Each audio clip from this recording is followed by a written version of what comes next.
Okay, Council President, we're live, but you may begin when you're ready. Sure. Good evening, Madam Clerk, and to fellow council members and to all of our administration. On behalf of the Mid-Paterson Municipal Council, I welcome you to the workshop meeting of the Municipal Council on February 16th at 6:30 p.m. The meeting is now called to order. Madam Clerk, can you please call the roll? Yes, Madam President. Roll call for Municipal Council workshop session on February 16, 2021 at 6:30 p.m. Councilman Abdulaziz. Yes. Thank you. Councilwoman Cotton. So she was there. Okay, let me go. Councilman Davila. Present. Thank you. Councilman Jackson. Here. Thank you. Councilman Kalik. Here. Thank you. Councilman Mendez. Present, Madam Clerk. Okay. Councilman Velez. Present, Madam Clerk. Councilman Rivera is absent for now. Madam President. Present, Madam Clerk. I thought Councilwoman Cotton was on. I haven't seen. Okay, thank you. Madam Clerk, will you please read the statement of compliance? Yes, Madam President. Statement of compliance with the Open Public Meetings Law 2020 to 2021. Meeting date February 16, 2021. Time 6:30 p.m. Adequate notice of this meeting was compiled and disseminated in accordance with the Open Public Meetings Law in the following manner. 1. The annual notice of regular meetings and workshop sessions of the Municipal Council was compiled for the year 2020 to 2021 on or about July 1, 2020. 2. A schedule of the regular meetings and workshop sessions of the Municipal Council for the year 2020 to 2021 was duly transmitted on or about July 1, 2020 to the North Jersey Herald News, The Record, the Arabic Voice, Italian Voice, the State County Pulse, Dominicana News, Pesquera International, El Especial, the Paterson Press, the City Post News, and Tap into Paterson, in addition to any other publication duly requesting such notices. 3. The schedule of the regular meetings and workshop sessions of the Municipal Council for the year 2020 to 2021 was prominently posted in the lobby of City Hall, first floor, in the place reserved for the announcements of this type. 4. The schedule of the regular meetings and workshop sessions of the Municipal Council for the year 2020 to 2021 was duly filed with the municipal clerk. 5. A copy of the schedule of regular meetings of the Municipal Council was mailed to any person who requested and paid the fee authorized by the Open Public Records Act. And for those who wish to participate in the public portion and our workshop session at 6:30, may dial 973-321-1579 and enter code 8326. I repeat the number, 973-321-1579 and enter code 8326. Press star 1 to listen to the meeting. Press star 2 to leave a recorded comment. Press star 3 to be added to the public portion list. Madam President. Thank you, Madam Clerk. I would like to make a motion for the payment of bills. Council members, there is the payment of bills and then there's COVID, so we'll do the payment of bills first. I'd like to make a motion for payment of bills in the amount of $18,057,510.55, of which approximately $12.6 million is county taxes. There is no waste management payments. I make a motion, Madam Clerk. Move it. Is that motion Moved by Councilwoman Mims, second by Councilman Mendez. Discussion. Councilman Velez. Madam President, do we have to pay in this bill any garbage disposal? There are no payments to waste management, Councilman Velez. Okay, thank you. Thank you, Councilman Velez. Roll call, Madam Clerk? Yes. Roll call on payment of bills in the amount of $18,057,510.55. Councilman Abdelaziz? Where is he? Okay. Councilwoman Cotton? Okay. Councilwoman Davila? No. Councilman Jackson? No. Councilman Khalid? Yes. Councilman Mendez? Yes, Madam Clerk. Okay. Councilman Rivera? I think he's absent for now. Councilman Glass? Yes, Madam Clerk. Madam President? Yes, Madam Clerk. Okay. The vote is 4 in favor, 2 against, 3 absent. Payment of bills in the amount of $18,057,510.55 is hereby adopted. Thank you, Madam Clerk. I'd like to make a motion for the COVID payment in the amount of $379,474.70. All invoices and purchase orders are attached. Is there a second, Madam President? Is there a second?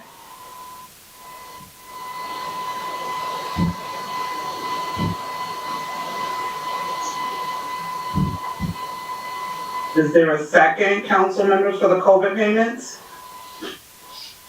Second, Madam Clerk, Madam President. Thank you. Motion by Councilwoman Mims, second by Councilwoman Cotton. Discussion. Discussion, Councilman Jackson. Can you just please have, the CFO outline what exactly, what the expenditures are? Sure. Sir CFO?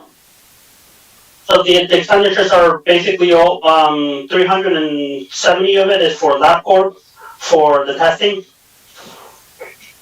And 7,000 is for, sorry, I put it away. I believe for cleaning products. Council President, it's actually for also surgical supplies for the testing sites as well, for the mobile testing unit. Any other questions and discussion? I was under the impression that LabCorp was billing the federal government directly, and we were no longer enduring expenditures for testing, lab expenses for testing. Can we get some clarity on that, please? So these are bills up to December 1st.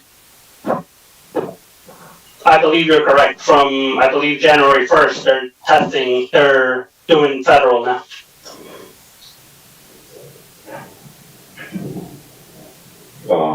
Very good. Any other discussions? Madam Clerk, roll call. You got a question, Councilman Mendez? Yes, Madam VP. Yeah. I'm sorry, to the CFO, Mr. Silva. So you say that this is until when? Because, following our Councilman Jackson, question is, my understanding is that people that have insurance, LabCorp, build insurance, and people with no insurance, the LabCorp build the federal government. Until what, when that change? I just need a time window. That's the reason why I'm trying to. I believe these bills are up to December 1st. Council President, Yes, Councilwoman Davila? Mr. CFO is saying he believes. I want to know because he says December 1st and I'm looking at a bill here that's billed and it says 1/13/21 COVID testing. Thank you, Can't say Councilwoman Davila. December 1st and I'm looking at bills here for 47,300, 33,700, 26,000. So what are we talking about? So, Sir CFO, can you please validate your statement? It looks like there's a contradiction. Can you validate your statement that of what you just stated?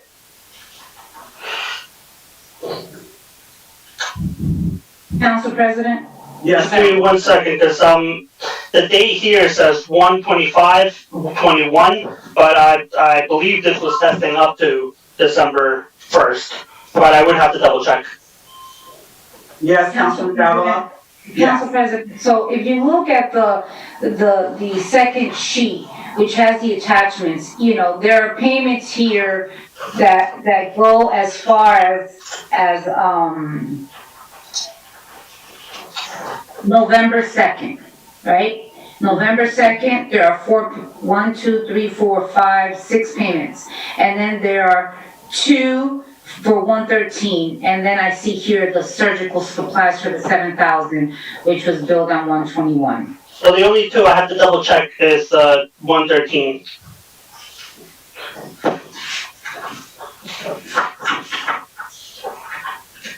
Any other questions? Council President. Yes, Councilman Jackson. See, this raises a high level of concern. We have a bill list that's being presented to the council, and who on the administration is aware of what we're paying? Why are we paying employees to believe something? Where's the level of checks and balances?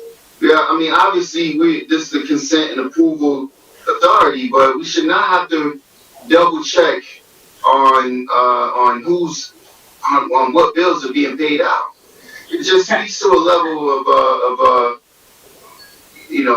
uncertainty and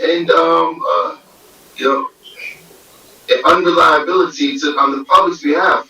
We have bill lists that are being presented for payment of large sum payments where the community should be receiving services that they're not receiving, and people don't know in the CFO's office and the VA's office. From my past experience, when Nellie Poe was here, she would know exactly what the bills are being paid out. Now, we're sitting here paying out bills. We can sit here and do this all day long, I'm sure, even with the previous payment of bills. There's an expectation that the council is just not going to question, these bills, and we're just going to push it through and approve it. So this is a major concern. How do we have bills being presented for payment and we don't know what, it should be a phone call. In the past, there was a level of uncertainty. There's a phone call. They're sitting there in their office in front of a computer screen. No, We should have an answer before we vote on this item. CFO, Councilman Jackson and Councilwoman Devil, I think you're right. I'm recommending this be pulled until the next meeting so that we can get definitives, because we cannot vote on items that we're not sure. So, Madam Clerk, I rescind my motion. I can ask if Councilwoman McConnell would like to rescind her second. I recommend that this item be put on the next payment of bills to avoid elongation of the meeting. Let's just prepare for next week. Councilwoman Cotton, would you like to rescind your second? Madam President, if I may, I think the CFO wanted to speak. Council President?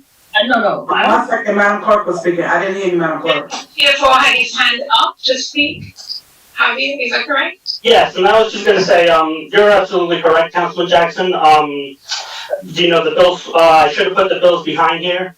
I briefly looked at them, but I can answer you if you want to delay this a little bit. I can email all of you the Exactly. bills. So I assume that's what he was gonna say. That's why I made the recommendation. I don't think it needs to have an elongated discussion. We need to have definitives. It gives the CFO, he's new in the role, gives him time to present the information at the next meeting. So when the council members are asking questions, that we have absolute facts and not just assumptions or beliefs. So I'm rescinding my motion. Councilwoman Cotton, would you like to rescind your motion? I was gonna suggest that, you're talking about 113, 121. Why don't we just pull those 3 bills from the COVID, because everything else is before that.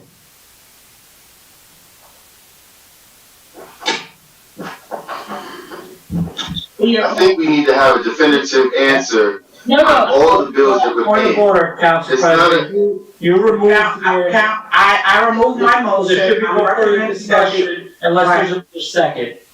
Yeah, I rescinded my motion. I'm requesting that the entire COVID bills list be removed until the next council meeting. And I suggested taking away those 3 bills that are in January, take them off the payment of bills. Okay, so then, Councilwoman Cotton is making a motion. Is there a second to just remove those items? If Second. there's a second. Okay, so Madam Clerk, can we vote on just those 3 items to see if it passes or fails, please? But this is what I need, I would need to have a total, cause I need to have a calculation. So I can have something for the record. Let's just wait for, later or next meeting, Council President. Yeah, Council President, I asked permission to speak in one. I know, but we're in the middle of, there is a motion on the floor, Councilman Velez. Councilwoman Cotton made a motion, she wanted to remove just certain items, and then you seconded it. I made a first motion that we wait. I mean, we're elongating the conversation when the CFO is not properly prepared. So you're asking for this to be motion and second. We would have to make a vote on that. Unless you choose to rescind your motion. No, that, I had a statement before even the motion was there. The thing is But at that, this point. But there was a motion and a second, and then there's a discussion, Council President. Right, so. And then now there's a discussion. He called for a discussion. Right, Councilman Jackson didn't let me finish. So we're in the discussion for removing the 3 items. Councilman Velez. thank you, Council President. My question was mainly, if this service was already rendered, from the city to the city of Paterson? Yes. Okay, thank you. Council President, At this, yes, Councilman Jackson? just for a point of clarity, and just acknowledging the question from Councilman Velez, it does not matter if the services were rendered or not. It is a habit of the administration to move forward and render services without the authority or without the consent of the council, then bring it before us saying these services were rendered, we have to render payment. This is a form of bullying the council into doing what they're looking to do without finding out whether or not it's the best interest of the community. It's this council's job to be responsible fiscally, to make sure that we're rendering payment responsibly. If we talked about if it's been referenced to us, first of all, the testing was halted. This council put forward a major fight to continue the testing, and it was said that testing would be paid for directly from the federal government. So if it's not being done that way, and then there's a few bills still slipping through, there's still a measure to talk about with the irresponsibility of this funding that's available, that other services can begin to be rendered to the community, but there's a failure in that area as well.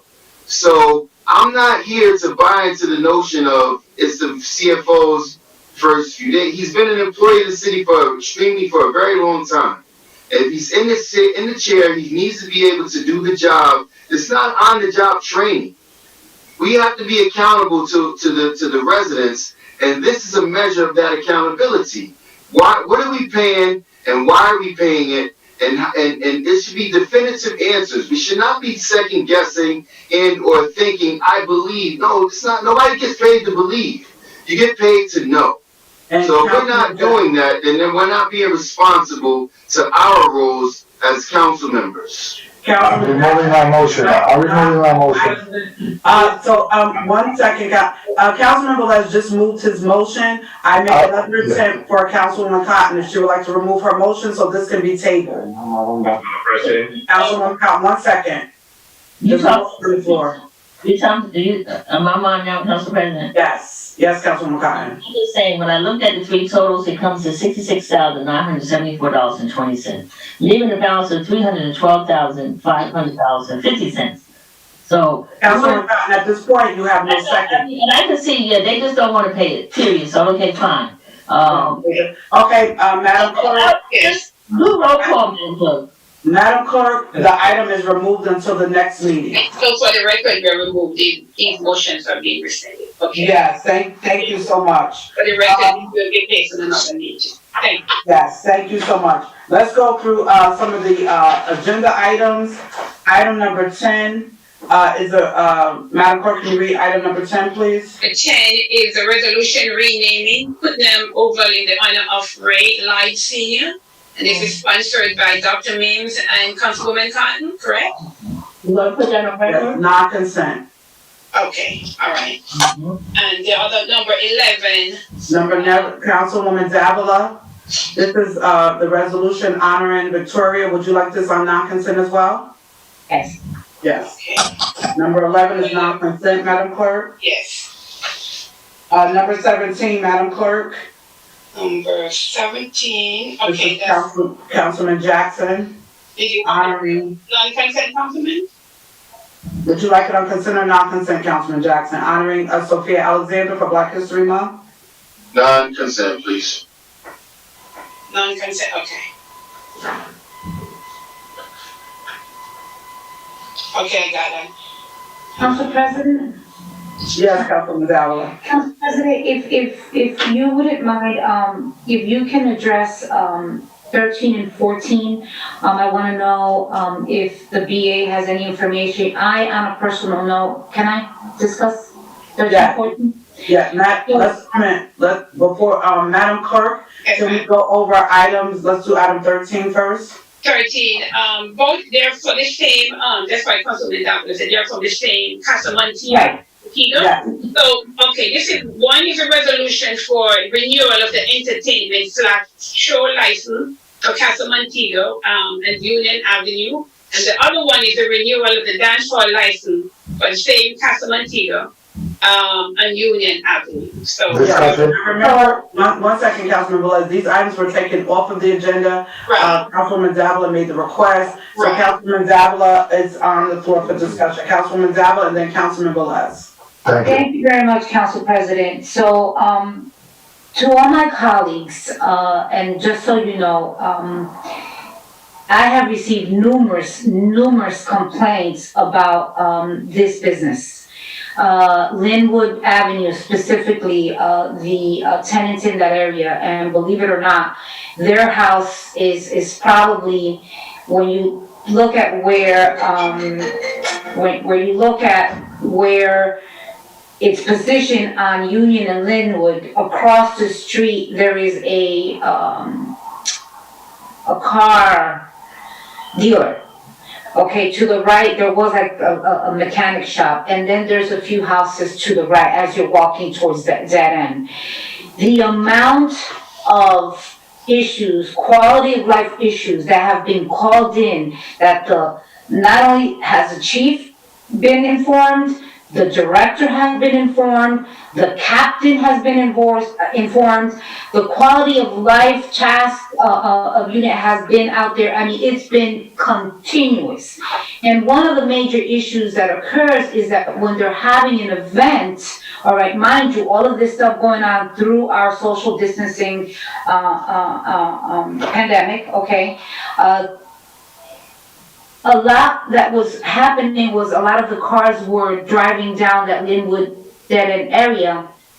There are videos to show, okay, the loudness of the music coming from the business. I, for maybe on 2 occasions, drove by myself just to see it, called it in again through the units. I had the constituents call themselves so you can see the calls of service. A lot of times they said, you know, that nobody would come out. The director can vouch for this. I, at this point, do not want to have, I don't want this to move further. I'd like to bring in that owner, okay, and have a discussion. I think that it should be right for the constituents. Councilman Kalik. I second the, Councilwoman. He has been informed as well. And all I'm saying is that we have to be a friendly neighbor. Just like, you know, when we have the issues, you know, with one of the businesses on 21st Ave. I don't want to mention the name because they no longer are there. It's another business now, right? Same owner, different name.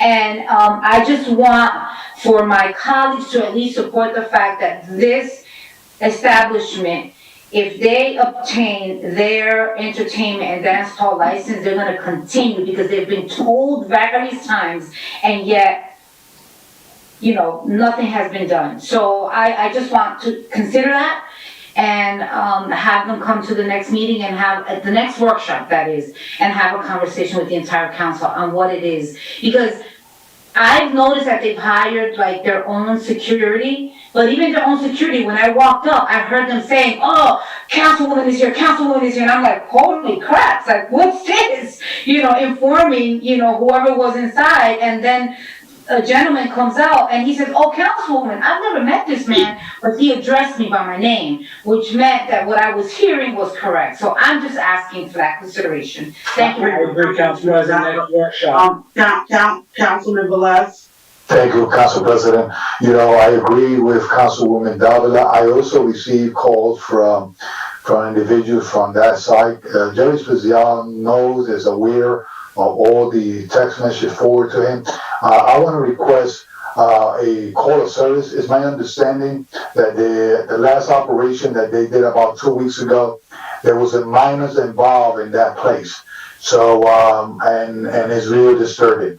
I just want to put that on the record, the call of service and the detail of all those arrests that was made in that place. Council President? Thank you so much. And before you speak, Councilman Davila, that is something that has been recommended by this council previously. So when it comes to all entertainment license and renewals, please can we ensure that the calls to service are attached? Also, Madam Clerk, can we make sure we send a letter to the owners that this will be tabled until the March 2nd workshop?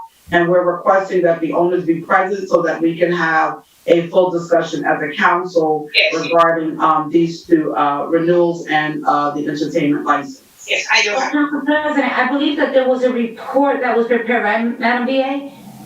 Yes, attached to your resolution tonight, there actually is the calls for service report that is here. So that you can see that it's attached to number 13. Yeah, it's a very elongated report. Yeah. We do have You have time to review. right, I'm just saying in the future, it is attached to this, but I'm saying for all of these type of requests, can we make sure that we have the attachments for all calls of service? But we also have made a request in the past that we have the actual owners of these establishments present so that we as a full council, we're able to ask questions and to go over those calls of service to ensure that the quality of service in that area is not impacted by these establishments. Madam Clerk, can we table this? I believe the next date is March 2nd for workshop. Yes, I do have it, yes, I make a note for both, and we'll invite him to come to the meeting, the workshop. Thank you. Can we do items 19 through 22? These are finance items. Okay, 19 through 22. So the first item for finance, this is the purging of taxes. This is a place of worship that did their paperwork through our tax assessor's office. And if you look at the application, everything that was required is attached for this on Spring Street. It's in your paperwork. It's for the Westminster Presbyterian Church. Regular. This has to do with purging of taxes, so. So we'll put this on regular, Madam Clerk. Is the council wanted to be, you want the agreement for regular, or the purchase? Okay. Number 19. Number 19. Number 20, Madam Clerk, this is in the 6th Ward, Councilman Abdelaziz's renewal of a vehicle junkyard. Do you have any objections? Would you like I to? got one question for the administration. Madam Mayor, how much is it for a renewal for a junkyard license? What's the fee? I don't know that offhand. Let me see if it has it on here. I didn't see it on there. Okay, I can look with, I have no issues with this junkyard at all. They're actually pretty clean. There's no issues on that. I would recommend going to consent. But Madam BA, could you please give me how many junkyard licenses we have in the city of Paterson and the fees? Thank you. Sure, absolutely. Are there any objections to this being on consent? Thank you, Madam Clerk. Number 20 is consent. Yes, I have, thank you. Number 21, this is in the 1st Ward, Councilman Jackson. It is a renewal of a motor vehicle junkyard license for HB International Trading.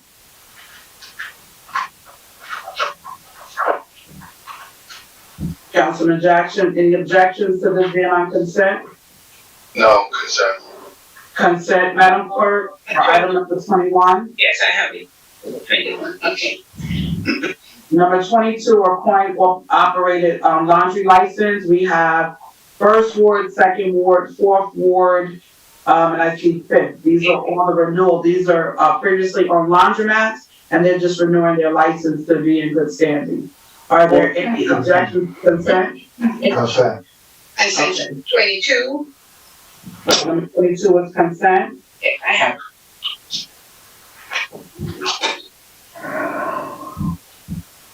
Let's do item number 15, Madam Clerk, for Public Works.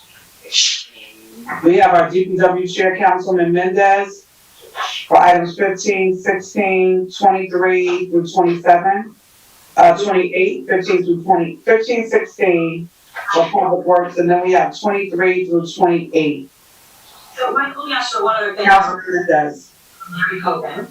Yes, Madam President, those items were discussed in committee. I have the direct on the meeting, director. Yes, the two resolutions for Public Works 15 and 16, these are renewals. JLEX is renewing the same company from last year. 15 Magic Touch is a new company. These are not to exceed, both contracts are not to exceed 125,000. Magic Touch is for plumbing, JLEX is for HVAC, maintenance. Would you like these on regular or consent? Also consent, Madam President. Consent. Okay, so we'll do 15 and 16 consent. Are there any objections? Consent 15 and 16 for Public Works. I have 23. Number 23, Director? Yes, 23, 24, and 25 are all DEP applications for, these are run-of-the-mill applications that we put in for new connections for new dwellings. People will be able to tell right off the bat. I recommend these be on consent. These are the applications that we have to do with environmental protection services when we're digging in the ground. These are, they're mandatory for the work that's done. So it's not anything in addition to, is when you're digging in the ground. These items, Madam Clerk, I recommend all three are consent. 23, 24, and 25. I have 26, Director? 26 and 27 are monitoring. Council President. 1 second. Yes, I Councilman Jackson. apologize, but those items, I'm requesting that they be taken off of consent. Okay, so you want all three on regular? Correct. Okay, so Madam The Clerk. reason is, I agree. a lot of these items that are placed on consent often go overlooked by the public. The public should have an opportunity to understand these things are in place. These provisions are often overlooked by a lot of these companies that are doing work within the city. And we need to make sure that these, not only these items are in place, but that there's a level of enforcement with it as well. So, That's fine, regular, please. Yeah, that's fine, Councilman Jackson. These are just applications for environmental protection services, but that's fine. Regular, Madam Clerk, for 23, 24, and 25. 26 and 27, as well as 28 are for monitoring wells. Director, can you give a brief overview, please? These are for monitor wells, in certain instances, companies that come in to monitor, what's underneath the ground. When they're finished with their studies, they'll put the placement back to original, the way it originally was. So, Director, just a question. Who oversees these projects when they do these type of services? I didn't hear you, Director. Engineering. Engineering, okay. I'm sorry. When they go to monitor, what is the process of monitoring this type of service for the wells? If I was going to give you details, I don't have the details of actually what, step by step, what happens there. So, Madam Clerk, I'm gonna put these on regular. Can we have Fred on the next call so that we can get a clear understanding as to what is the process when it comes to the monitoring of wells and the oversight that's provided when it happens? Yes. 26 and 27, And 28. 28, they're all the same. Well, they're different occurrences, but it's the same process.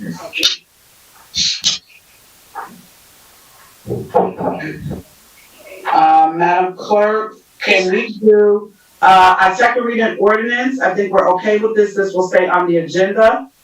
for our next week for a vote. So this will stay, second reading ordinance.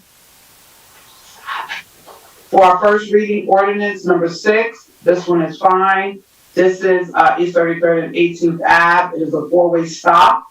That one is fine. Can we have some explanation on item number 7 first?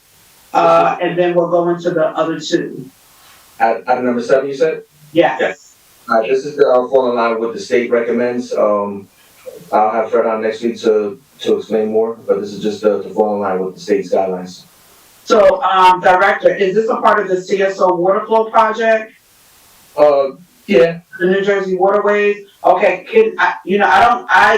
Council President will probably be back next week, but I just, can he give a brief overview of the New Jersey Waterway project in relation to the legislation that was passed that says that a part of this work is mandated and maybe supplied to the council, which we had in presentation in the past, but just an overview that can be sent to the council before the meeting so that we can go over what that priority list looks like. I know it's from now until I think it's 2025, but I think that is in correlation to this item. So can we just make sure that all of the council members are brought up to speed between now and our next meeting for first reading ordinance? Yes, okay. Thank you. Madam Corporation Counsel, can we do number 8 first? So we are leaving number 7 as a first reading, correct? Yes, Madam Clerk. Okay, so number 7, okay. Number 8 and number 9 are 2 new amendment ordinances that Council President Rivera is amending, and I think this is a part of the work that we do every day, and I think it's great that when we identify there are ways to bring revenue into the city, that we do the work. So Madam Corporation Counsel, can you go over items 8 and 9, please? Yes, and I apologize to the council. I thought someone from my office, I was not in the office today because I had some personal concerns. And so someone in my office was supposed to have sent these items up on Friday. They did not go up, so you received an email draft this evening. However, just for clarity, these ordinances are being sponsored by Council President Rivera and Councilwoman Davila. We began this conversation late November, early December regarding these issues with people turning, for example, a random mechanic shop into an after hours. And so there was definite conversation about what to do, how to deal with these issues. And so in my conversation with Councilwoman Davila, and then I had the opportunity to speak with Council President Rivera this afternoon regarding these issues. And so how the changes will read, and the changes are going to be the same for both ordinances. And it will read as any person who violates any provision of this chapter shall, upon conviction thereof for a first offense, be punished by a fine not exceeding $5,000. The copy that you have says $1,000, but Councilman Rivera is very clear that it needs to be more than that, so it does become punitive and the after-hours situation stops. Additionally, the party can be, the way it reads is by imprisonment for a term not exceeding 90 days, or by a period of community service for not more than 90 days, or any combination thereof. A second offense of this section shall result in a fine not exceeding $10,000, by imprisonment for a term not exceeding 90 days, or by a period of community service for not more than 90 days. A suspension of the certificate of occupancy for not more than 30 days, or any combination thereof. A third or subsequent offense of this section shall result in a fine not exceeding, and that should now read $15,000, by imprisonment for a term not exceeding 90 days, or by a period of community service for not more than 90 days. A suspension of the certificate of occupancy of the business for not more than 60 days, or any combination thereof. So that the major emphasis behind these 2 ordinances is to deal with the folks who are consistently and constantly violating our entertainment and show license and our alcohol and beverage ordinances within the city of Paterson. I love it. I will put it on record. I love it. And I'm asking Council President, can I be a part of the sponsorship with you and Davila? I already asked them. Absolutely. I want to co-sponsor. I want to be right there because this is what I tell you we do. And so let's bring some order and decorum. Councilwoman Davila, Councilwoman Cotton, then Councilman Abdelaziz. Council President also. And then Councilman Velez. Councilwoman Davila? Thank you so much, Corporation Counsel. It is correct. We started this conversation when the administration put forth the quality of life team out there, the task force, and everyone started seeing all of these articles being put out there through the Paterson Times or through North Jersey, Tap Into, where there were businesses that were being, that were caught, doing after hours, right?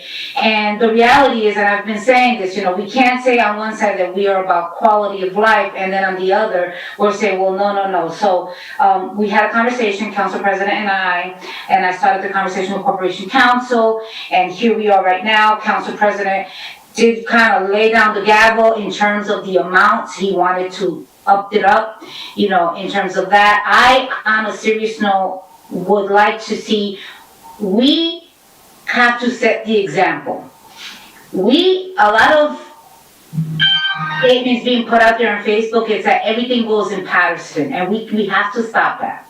And to me, I actually wanted, and I know that Corporation Counsel was like, well, we have to make sure that we don't, violate any statutes or any other thing pending. But, I for one want to see that when a business is habitual, right, you already know, and I'm going to use the mechanic shop as the example. You got a CO to be a mechanic shop, and you went ahead and you now, after hours, you turn it into an after hours, and you're selling, alcohol, and you're charging a door fee, so there's a lot of violations there. I wanted to, there's a first offense, the second offense, your CO is taken away. It is obvious to us that you don't respect the city of Paterson, right? You're doing business, we're allowing you to do business, right? But then you're also violating, our ordinances in place. So we need to be stringent. We have to lay down the law, and I think that this is a way to do it. We need to let them know, just like Clifton, just like Passaic, that we need business, and this council needs business. So thank you very much, Council President, and I'm sure that Corporation Counsel can add you as a co-sponsor and anyone else who wants to be part of that. Okay? Thank you, Councilman Cotton, then Councilman Abdelaziz, and then Councilman Velez. Oh, okay. Is that? Oh, okay. I want to say, this is I'm happy that this is going forward, because you know what, they kept telling us for I don't know how many years that this could not be done. Thank you, Corporation Counsel, to see that this could be done, because I want to say that we've been saying for such a long time, and Councilwoman Davila, we were kept being told that we couldn't do this, we couldn't raise the fines, we couldn't do any of that. But I wanted to do something with Councilman Mendez. If they can do this for alcohol and all that, Councilman Mendez, since you chair DPW, let's work on something about the dumping. Let's start at 5,000. Let's start at 10,000. So that's something that I want to work on with you, with the dumping, Councilman Mendez, because you are chair DPW. But, we've been told for so many years, oh, you can't do that. And I want to say I'm proud of my Corporation Counsel to look through it thoroughly, to see how it can get done, because it could get done. So that's another project, Corporation Counsel, that you're going to be working on.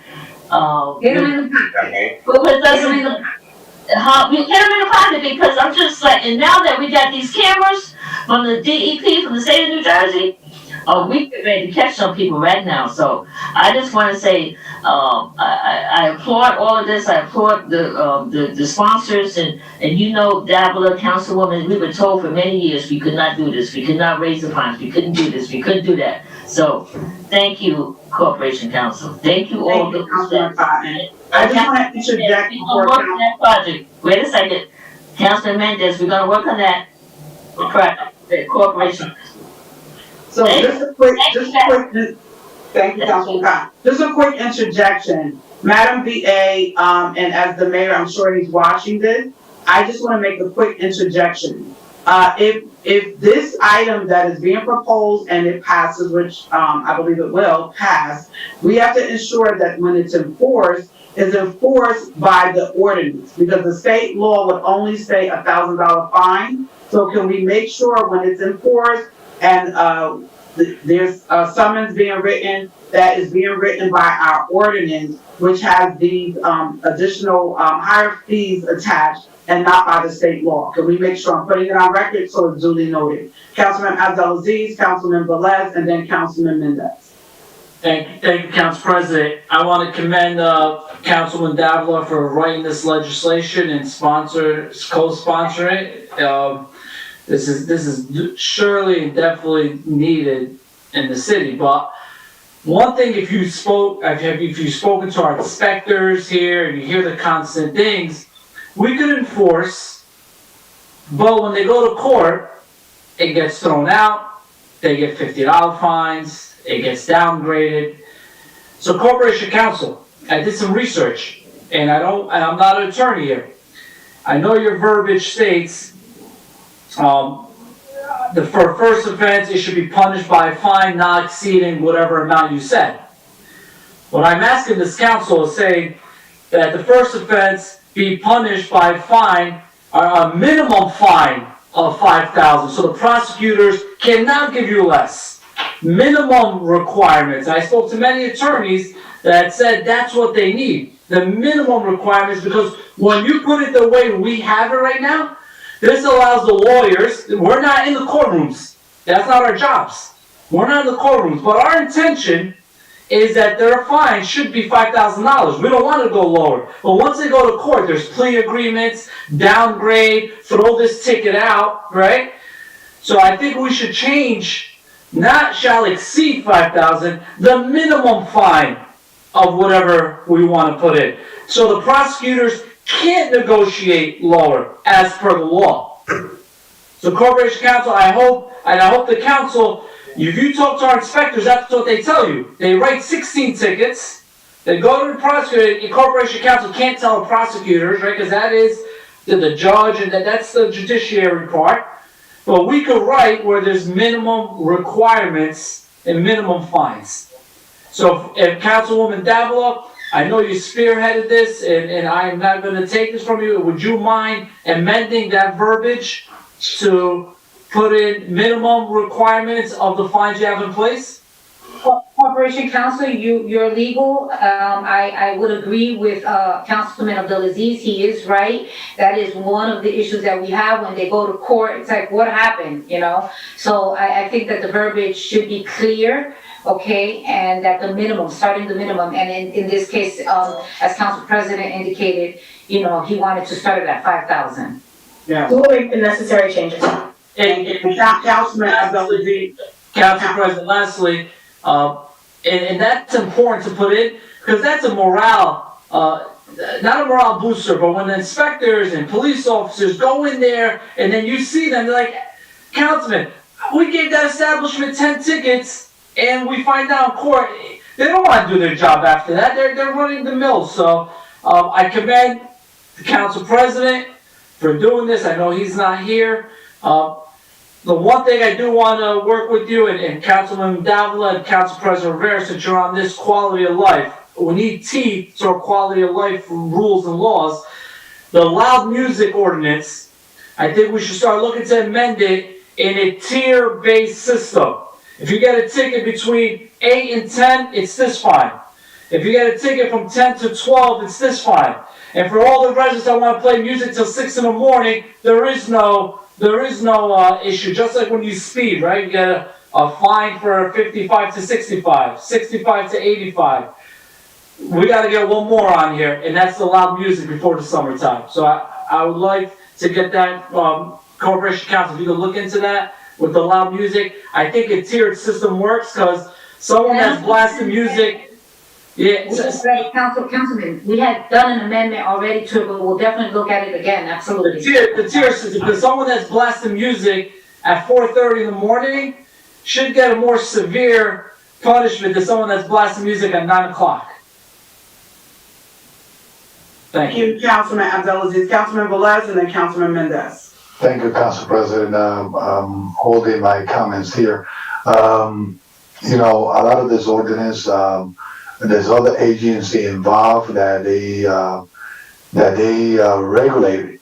I mean, we cannot go higher than what that agency says.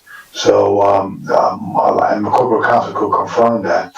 But this one, I agree that it's time to take action. And I don't know if Madam Corporation Counsel took notes way back when I spoke to her regarding to put hours of operation on all the shops.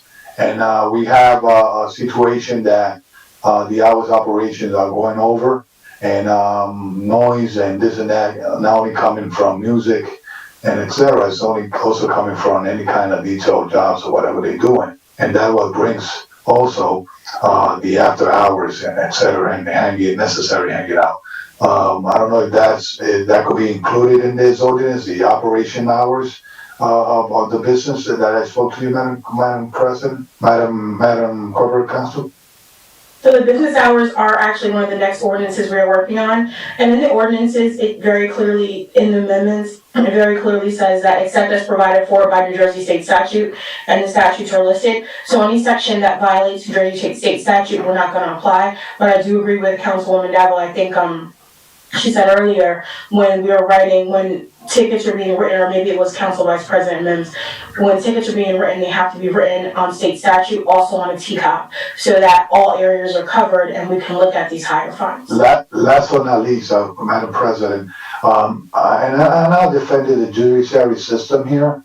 We have to keep in mind that these individuals that break the law, they go with their own attorney, and some of them are lack of reports. And probably some of them are lack of writing the correct ticket.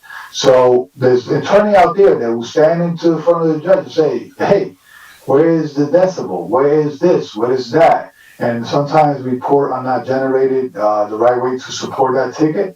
And trust me, I've seen it before. Attorney go there and they make a deal with, not a deal, a conversation to defend the defender and try to reduce it into the minimum. But I just want to let you know that a lot of those tickets, they just put in the ordinance, but behind those tickets, there's not a report. How many times the cop went, how many times the call came in, and that's part of discovery when the prosecutor have to defend the police department, or the judge had to make the right decision to or increase the fine, to see if there's a repeat offender or is the first time or whatever, because those tickets are not generated by a report by itself and submitted to court. I just want to say that. Thank you. You're on mute. On mute. Sorry. Corporation Counsel, can you do me a favor and just make sure the language says 5,000, not up to, so that can be the starting barometer of what the violation is.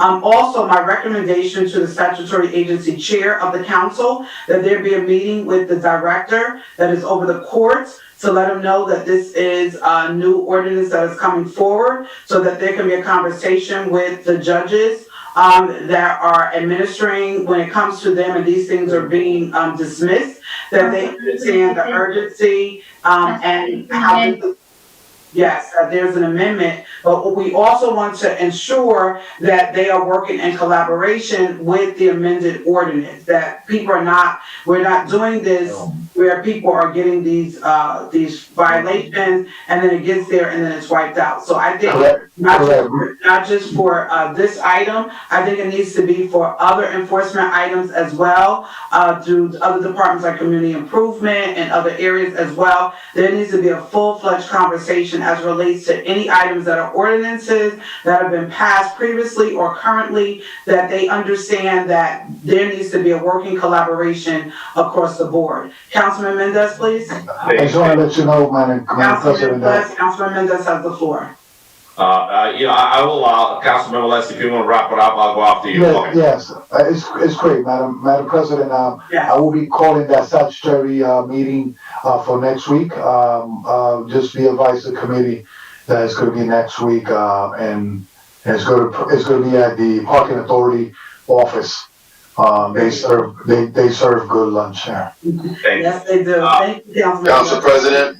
Councilman Mendez is first, and then Councilman Jackson. Thank you, Madam President, and I just want to let me take this good time to congratulate Councilwoman Davila and Rivera for this piece of legislation. I think that the key for us to bring to organize the city and clean the city is by enforcing the law that is in the book, and we have to definitely put strong legislation to be able to penalize those people that breaking the law. So once again, congratulations, and Councilwoman Cotton. So I'm looking forward to have that meeting on Monday with our director of DPW meeting, and I would like to have our corporation council, because dumping is something that is getting out of control in the city. the DPW department, the city, we're investing a lot of resources in cleaning area, and people have no respect for the city of Paterson. They're coming around any other municipality to just dump the garbage, construction material in our streets. So I'm looking forward to bringing legislation in front of the council to hold those people accountable and let them know that enough is enough, that it's not gonna happen what is happening now, that when they go to court, if they get caught, the penalty is nothing. So we're gonna hit them hard to make sure that we stop and control this. So thank you, Madam President. Thank you, Councilman Jackson. Thank you, Council President. One, I'm sorry. This legislation is very concerning to me, as the only member of this legislative body that is the owner of a license. It's one of these licenses. My concern is the selective enforcement. We have a situation here. Go ahead. We have a situation here where there's a great deal of ordinances and laws that are not fairly and equitably enforced. You have various entities in South Paterson district that have active hookah smoking after hours, and those businesses are allowed to operate without seeing any infractions. You have other businesses, and while we're on the topic, Madam Corporation Counsel, Madam BA, I'd appreciate it if I can get a report on the status of the Art Factory and where we are with the 150 plus summonses that was written and then somehow cohort or I don't even know what to call it, but these tickets were vacated, and I would like to get a full report on not only what was the status of those tickets that were written, but also what's the status now. That facility does not have an ABC license, and yet a member or an employee of the state, of the highest office in the state of New Jersey, went on an open line on public TV and acknowledged that he had a same-sex wedding celebration at the Art Factory, and I'm unless I'm mistaken, I know these licenses are not there. There's no ABC license there. There's no dance hall license there, from what I understand. And I just want to get a status of where this establishment is. I have no issues or qualm with this establishment. Let me just say that publicly now. I just like to see certain businesses fairly treated. I've been getting reports back from a lot of business owners that say, I'm getting hit, but yet the establishment across the street from me, they're open, they've been open full tilt, they have disregarded COVID enforcement and such things of that nature, and there's no infractions. So my point is we're doing the work, the diligent work as a legislative body by putting these measures in place, but is the level of enforcement being done on a fair and even keel where there's fair and equitable treatment to businesses that's not opening up the city to further possible lawsuits. So I would appreciate if I could get that report as quickly as possible. I've been requesting quite a few things, and for some reason or another, I think maybe my email doesn't function as well as others, but I have not gotten quite a few of these requests.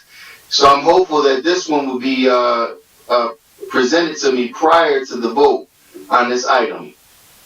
Thank you, Councilman Jackson. Madam Clerk, these items will stay for first reading. Council President, can you? Yes, Councilman I just want to say to Corporation Counsel and to the BA, and I know that it came up before, but I believe that the reason why some of this stuff was not being enforced the way it should have been, because lawyers are really getting smart and they're slick, and they had talked about the meters. So I'm not sure if the police department, and I will ask them if they're going to have meters in place to help with, so when they have somebody in court, that this way this stuff can stand up. When I'm saying meters, meaning noise meters, some judges will go with that route. So I just wanna, Madam Corporation Counsel, Madam VA, If I may address that, Councilwoman. I sat in court already and heard them say, well, do you have a noise meter reading to say how many decimal was this and how many was that? I just want to say that, Corporation Counsel. Just correct me if I'm wrong, that's regarding the noise ordinance, correct? Yes. Yeah, that's concerning the noise ordinance. What we have before us on tonight are the ABC. This is noise too, because you ain't going there because it's gonna be going there because of noise too. Okay, that's all I need to say, that's all. If I may respond, I think what Councilwoman Cotton is saying is that in order for us to get probable cause to enter a building, there may have to be a noise. And then if you're talking about how the noise and how you know it's so loud, there may need to be a decibel reading. So I think that's where Councilwoman Cotton is going. Based upon our current code, noise is done by our Health and Human Services Department and the Health Division.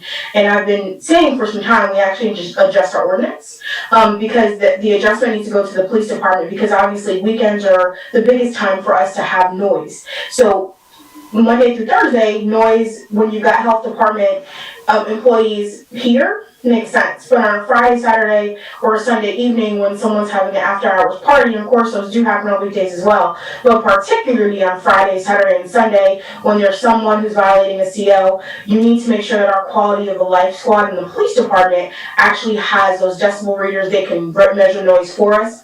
So what one of the suggestions has been is that we shift and we give our police department the authority to read noise, get them properly trained. The state does the training, we have the meters, and for us it's also a simple ordinance change to do that. But currently our ordinance has it in the health department. Thank you. Let's work on that. Let's move that forward. We have one more item and I want to get the public portion on. So can we do that? Because we have two council members with their hands up. Trying to move, we have one item left because we have the public portion waiting. So if it's gonna be something, so Councilman Jackson was first, Councilman Abdelaziz, and then it will be Councilman Abdelaziz. Councilman Jackson? Just to lend a measure of clarity, because we worked on this extensively, the state legislation regarding the noise ordinance, it does allow provision for any employee of the city. It goes through the Department of Health and Human Services, but any employee, including a police officer, so long as they're qualified, they're trained in it, and they're equipped with it, we as a municipality only have to provide the equipment and the necessary training, and it can be done by any inspector. And that's based on the statute code. The city ordinance doesn't need to be amended. We've done it a couple years ago. I'm sorry, Council President. I didn't, but was someone saying Corporation Counsel? I just said I disagree with Councilman Jackson. That is not the research my staff has done. Okay, so let's look into that and let's have a discussion. Maybe we can present it and it could be a workshop discussion so that we don't go into that on tonight, because that's not what's presented before us. So let's get that information. Let's provide both that what's been presented on tonight. Let's provide that for discussion at a later time. Councilman Abdelaziz? Thank you, Council President. I know you're trying to get through this agenda, but this is a workshop, so I want to discuss the entertainment license and entertainment show license. So recently, there's state legislation that passed, and I want the council to think about this because we should do this right. That establishments are allowed to move outside. The governor signed a bill that's allowed due to COVID for the next, I think, year, that establishments are allowed to use sidewalks, parking lots, that the state law that just passed, and they eased up the requirements for local ordinances, right? Now, that's nor here nor there, that's a zoning issue. But I want the council to be familiarized that now establishments will be looking to go outside. The entertainment license will be going outside, right? I'm asking the council, should there be a time limit for outdoor entertainment? Should this entertainment show license, should an entertainment show license for outdoor activities, not indoor, for outdoor. Because some of our establishments have residents upstairs that their downstairs has an entertainment license. They go into the backyard, that band can keep going. Technically, there's no time frame. Then they gotta call the cops, wait for a decibel reading, and it's 2, 3 in the morning. Should this council, while we're on this, look at putting a time cap for entertainment, outdoor entertainment into this legislation? That, I don't know if you guys had thought about that. Our senator, was a sponsor for that outdoor legislation, and I understand you got, with COVID, you have to go outdoors. But to have a nice meal outdoors compared to having a meal and a band playing, and next to you is a bedroom of a 6-year-old trying to have some nice rest in the summertime. So I don't know. Mr. President? Councilwoman Davila? To Councilman Abdelaziz's point, okay, it was my understanding though that every municipality can determine exactly what you said, to set times. All right, so and our chief, our police chief and our fire chief. So yeah, you can try to set up outside, but if you're obstructing the sidewalk where pedestrians can't walk, you can't be that establishment. It's determined that yes, it can be done, but it has to be approved by the city as well. Madam Mayor, isn't that correct? That's what I was told by the chief of fire and police. So it's Madam, one second, Madam BA, can you answer Councilwoman Davila, please? I mean, I think that is what that was my understanding based on the two chiefs as well. But we would have to look into that. I don't know if Corporation Council had further clarity, because a lot of it was in motion throughout the summer. And just to say, I believe that's a different issue that we can have another dialogue. This is an item that 2 council members have worked on in relation to amending fees and ensuring that the fees are $5,000 and above. Also ensuring that the language, so that when enforcement happens, when it's being enforced, that they're not enforcing based on the state law, but they're doing it by our local ordinance. So we don't want to confuse or discombobulate what's being presented on tonight. Those are additional requests that can be done at another point. But if you want to do times and all that stuff, I think that could be another discussion. I don't want to get away from the great work that the 2 council members have done in relation to this. We've talked about how fines need to be increased. We've talked about how we need to put in place things that need to be enforceable by ordinance and by language. And I commend them on the work that's done. So those are great ideas that's been presented on tonight. Let's let Corporation Council, can you go into looking into that and see how that can work, and then we can bring it to another meeting. We have one more item on tonight, and I want to go into that item, which is item. Council President, I apologize. One last amendment on this item, please. One second, Councilman Jackson. We have one more item, Madam Clerk. Madam Clerk, can you once again announce to the public, before the final comments on this one, can you announce to the public that we will have our public portion at 8:05, please, and give them the telephone number? You said at 8:05 or 8:05. 8:05. Okay. The public portion for the workshop session of February 16, 2021, that began at 6:30, the number to dial, and the public portion begins at 8:05 p.m. tonight. Number to dial is 973-321-1579, 973-321-1579, and enter code 8326. Press star 1 to listen to the meeting. Press star 2 to leave a recorded comment. Press star 3 to be added to the speaker list. Thank you, Madam Clerk. I understand we have quite a bit of speaker on already. Yes. Councilman Jackson. Very quickly, Councilwoman Davila, if you don't mind, I would like to explore the possibility of adding an amendment as well to these items for those establishments who are selling alcohol without an ABC license, instead of us having a random various decision process on various business owners, there should be some specifics spelled out within the entertainment and the certificate of occupancy, so that businesses that also have infractions of selling alcohol without an ABC license, they'll be ineligible to have, this is just an idea, suggestion, they'll be ineligible to renew their dance hall license for a certain period of time, maybe a suspension for 6 months or suspension for a year.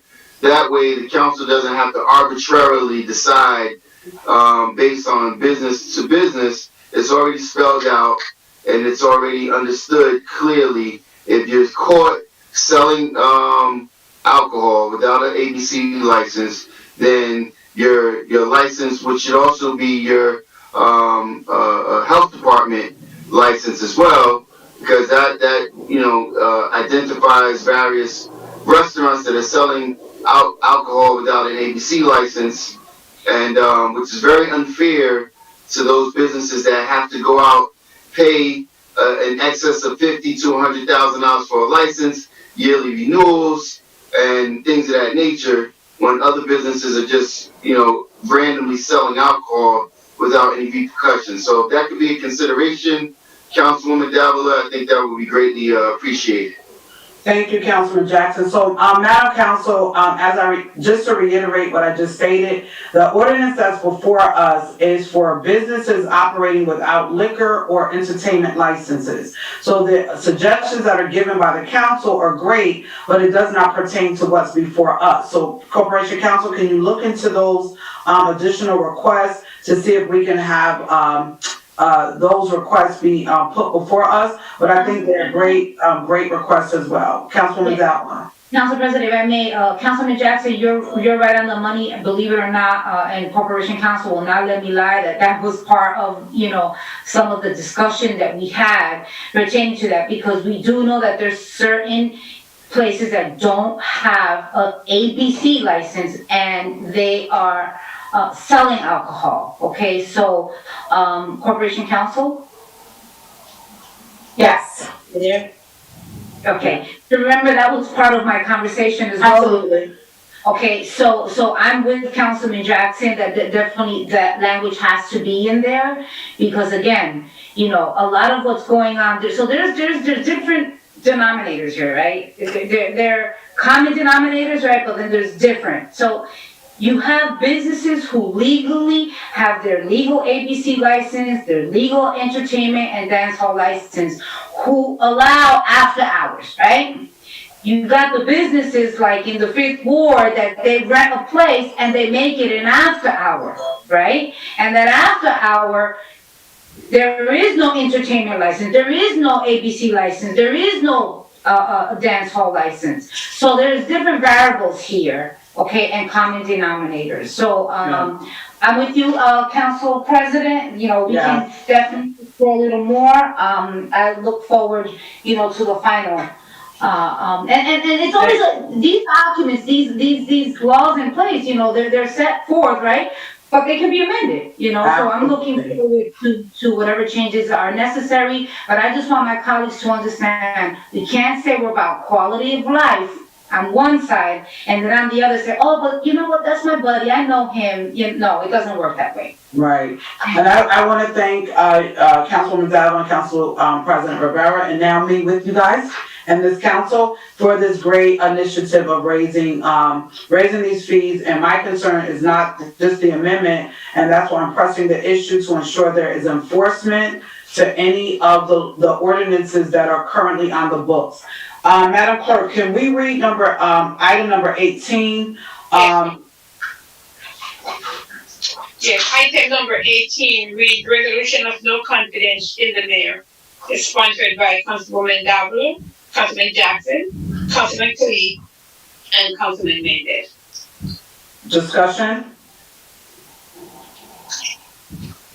No discussion. Madam Clerk, can we put this on regular?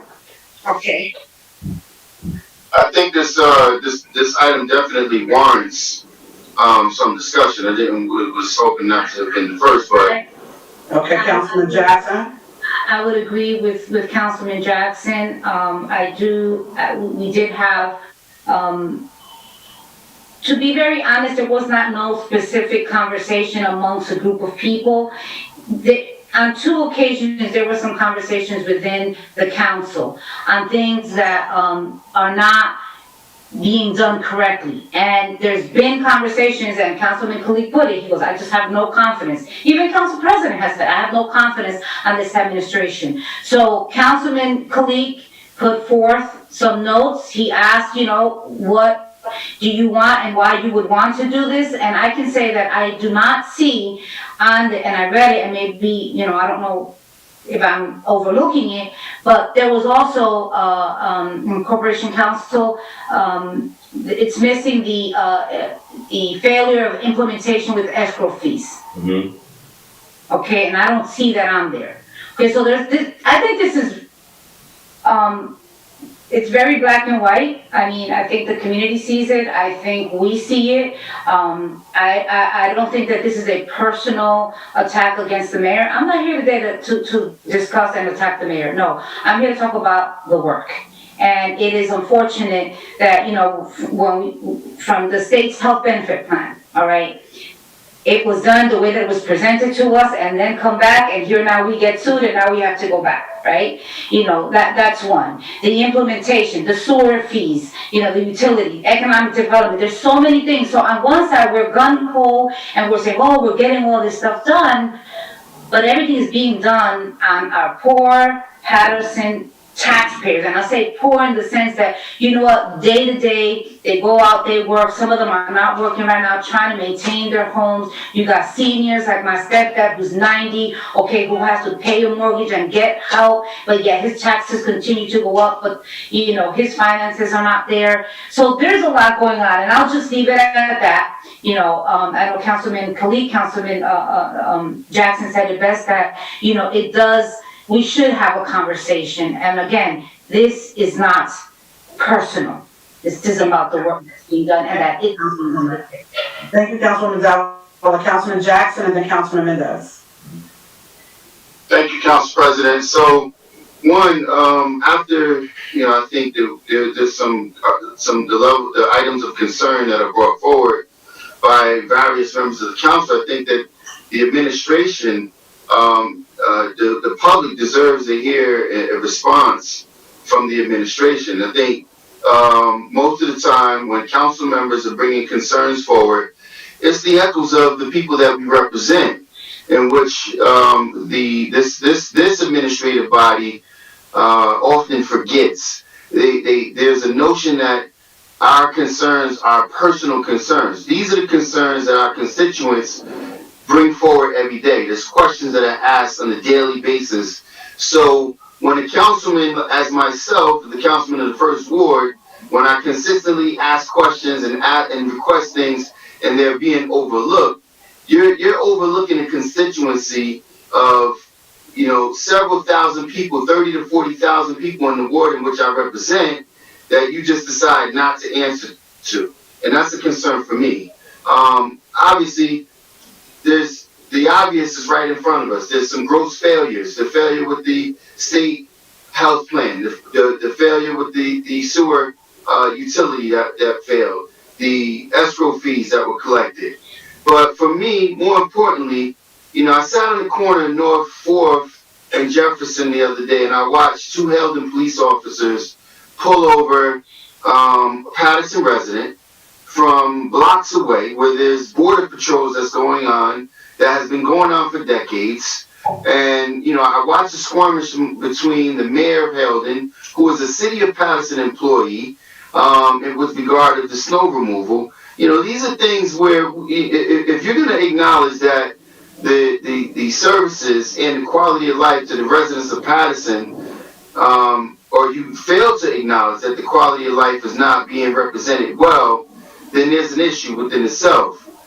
When we talk about having people, professionals, people of high level caliber of quality of work in positions to do the work, from my perspective, this administration has done the best possible job that it can to remove all of these professionals who have been doing the work for years, who have a certain level of experience behind them, who know exactly what it is, but because these people bring the administration and challenging some of the things that they're looking to do, they look to have these people removed. And it's just a mere reflection on what is happening, what's taking place in the community. When we have a chief of police that's been noted and touted around the country as being one of the best in the country, and we force him out. When we blatantly try to mislead the public and with the CFO and giving her an award and acknowledgement of retirement when she just a few days prior to interviewed for the position. So when we do these things, what we're doing is misleading the public and saying that we have their best interests in mind. And I, much like Councilman Khalik, and various council members have lost, I've long lost the confidence in this administration. I rendered my support with thinking people like Vaughn McCoy was coming in with the best interests, and I've seen, unfortunately, that has not been the case, and I'm terribly concerned. And lastly, I'll wrap with this. The vindictiveness of this administration, the childish behavior of this administration. I don't care what our disagreements are. There's a responsibility to the public. I was told that the mayor was at a testing site, and there was a constituent who was very vocal against, in opposition of some of the things that this administration was doing, and the mayor blatantly turned his face away from him and chose not to answer to the constituents' concerns. Every member of this administration, you have a job. Your job is to represent the entire public's concerns, regardless of your personal feelings. I have experienced that as well, because I stand staunchly against certain things, and no one can point out, well, Councilman Jackson is doing it for this reason. He has a personal vendetta, a personal issue. I pointed out the facts of where every time I'm willing not to support something, I give a full explanation of why, and yet when I request things, it's ignored. When I ask to speak to various members of this administration, my voice goes on deaf ears. I made it a point not to reach out because it's been a consistent habit of my concerns being ignored. I have even been blocked by Corporation Counsel, to where the other day in a meeting she clearly stated, well, you can call my office and leave a message, and that will be the measure of it. That position, although assigned by the mayor, is supposed to be a neutral position that represents both bodies. So to say that I've lost confidence in this administration to do a job clearly and within the best interest of the public is an understatement, and I'll rest it there for a moment, Council President. Thank you, Councilman Jackson. Councilman Mendez? Thank you, Madam President, and I just would like to start by saying that when I hear the vote of non-confidence coming on the way, I sit down myself and I start putting a list together of all the things that I hear from this governing body asking the administration to do, recommendations, making changes, trying to have this dialogue with the administration, and without any success. I definitely believe that this is the right way to go. And I know that we'll start, and I'm going to enumerate some of them are not there, but this, we'll start with this, the sewer situation, incorrect billing of sewer fees and deceiving the council with the sewer billing presentation, because this council voted on this project with the wrong information on the table. Poor execution of the sewer utility at all. And for the last 2 years, our homeowner, they've been suffering with over 300% increase on the sewer bill. How can you not gonna pay attention to that crime? Every time I go out in the street, I hear the crying from the community. homeowners that live paycheck to paycheck, and they tell me, Alex, I cannot afford. East 29th Street, the gentleman, the last meeting, he sent me a picture of his bill. He used to pay 126, and from 126, he went to $549. How can you justify that? And fail to address the record number of homicide in our city. Crime and violence has surpassed a 31-year-old record. We have to keep in mind, we are in the middle of a pandemic. Our businesses are not operating on regular hours, and we have our crime in the city is out of control. How can you not come into this council with an explanation and a clear plan on how you're going to address that? As a mayor, I don't understand that. It doesn't get into my head. Now, Mayor Sam has failed his administration with yes people instead of public servant. Questionable hiring practice without oversight. And we have this conversation in this council. You know, people in the cabinet without a resume and all, you know, hiring out of town employees and on and on. This number 4 is not there, but poor oversight of home reassessment value program. Most homes reassessed without adequate inspection, therefore resulting in high taxes. We have homeowners in Paterson, those homeowners that bought property in 2019, they got hit with $2,000 or $3,000 increase on their taxes. How can you not gonna be able to listen to that as a mayor? Number 5, fail to economic development plan. Putting board and board of adjustment still take months to review an application, while the administration requests and receive a budget increase to fix the problem, and the situation is still the same. Decrease in city services, dead streets. I know one of the council members questioned the payment of bills because of Roselli. The city is filthy, and the services are decreasing. You know, recycling, all the services in the city, and we pay more and more taxes. And you haven't heard the mayor having a conversation with the governing body about that. And not only with us, with the Paterson, with the Paterson resident, with the taxpayer that elect him to be there. That really is really shock for me, you know. And lack of accountability with the mayor administration. There are not a cohesive plan and to tackle the day-to-day problem that our city face. And we all know that, and I hear all the council members in this, you know, having the same conversation. And also a dysfunctional health and human service department that has failed to address the homeless crisis and mishandling the COVID-19 testing and vaccination for Patersonians. We all have this, we have a special meeting to address the decision of the mayor to reduce the testing day from 6 days to 2 on a second wave of this pandemic. I don't know how he took that decision. I don't know who he listened to, but I think that somebody's doing his job. I'm very concerned with this. And in the beginning of this pandemic, we all know what happened. There was no testing site in the largest city in Passaic County, and the 3rd largest city in the state of New Jersey. We have so many Patersonians that we all know that they don't drive, and they couldn't go to William Paterson University to get tested. And we have thousands of Patersonians sick at home that they couldn't get tested.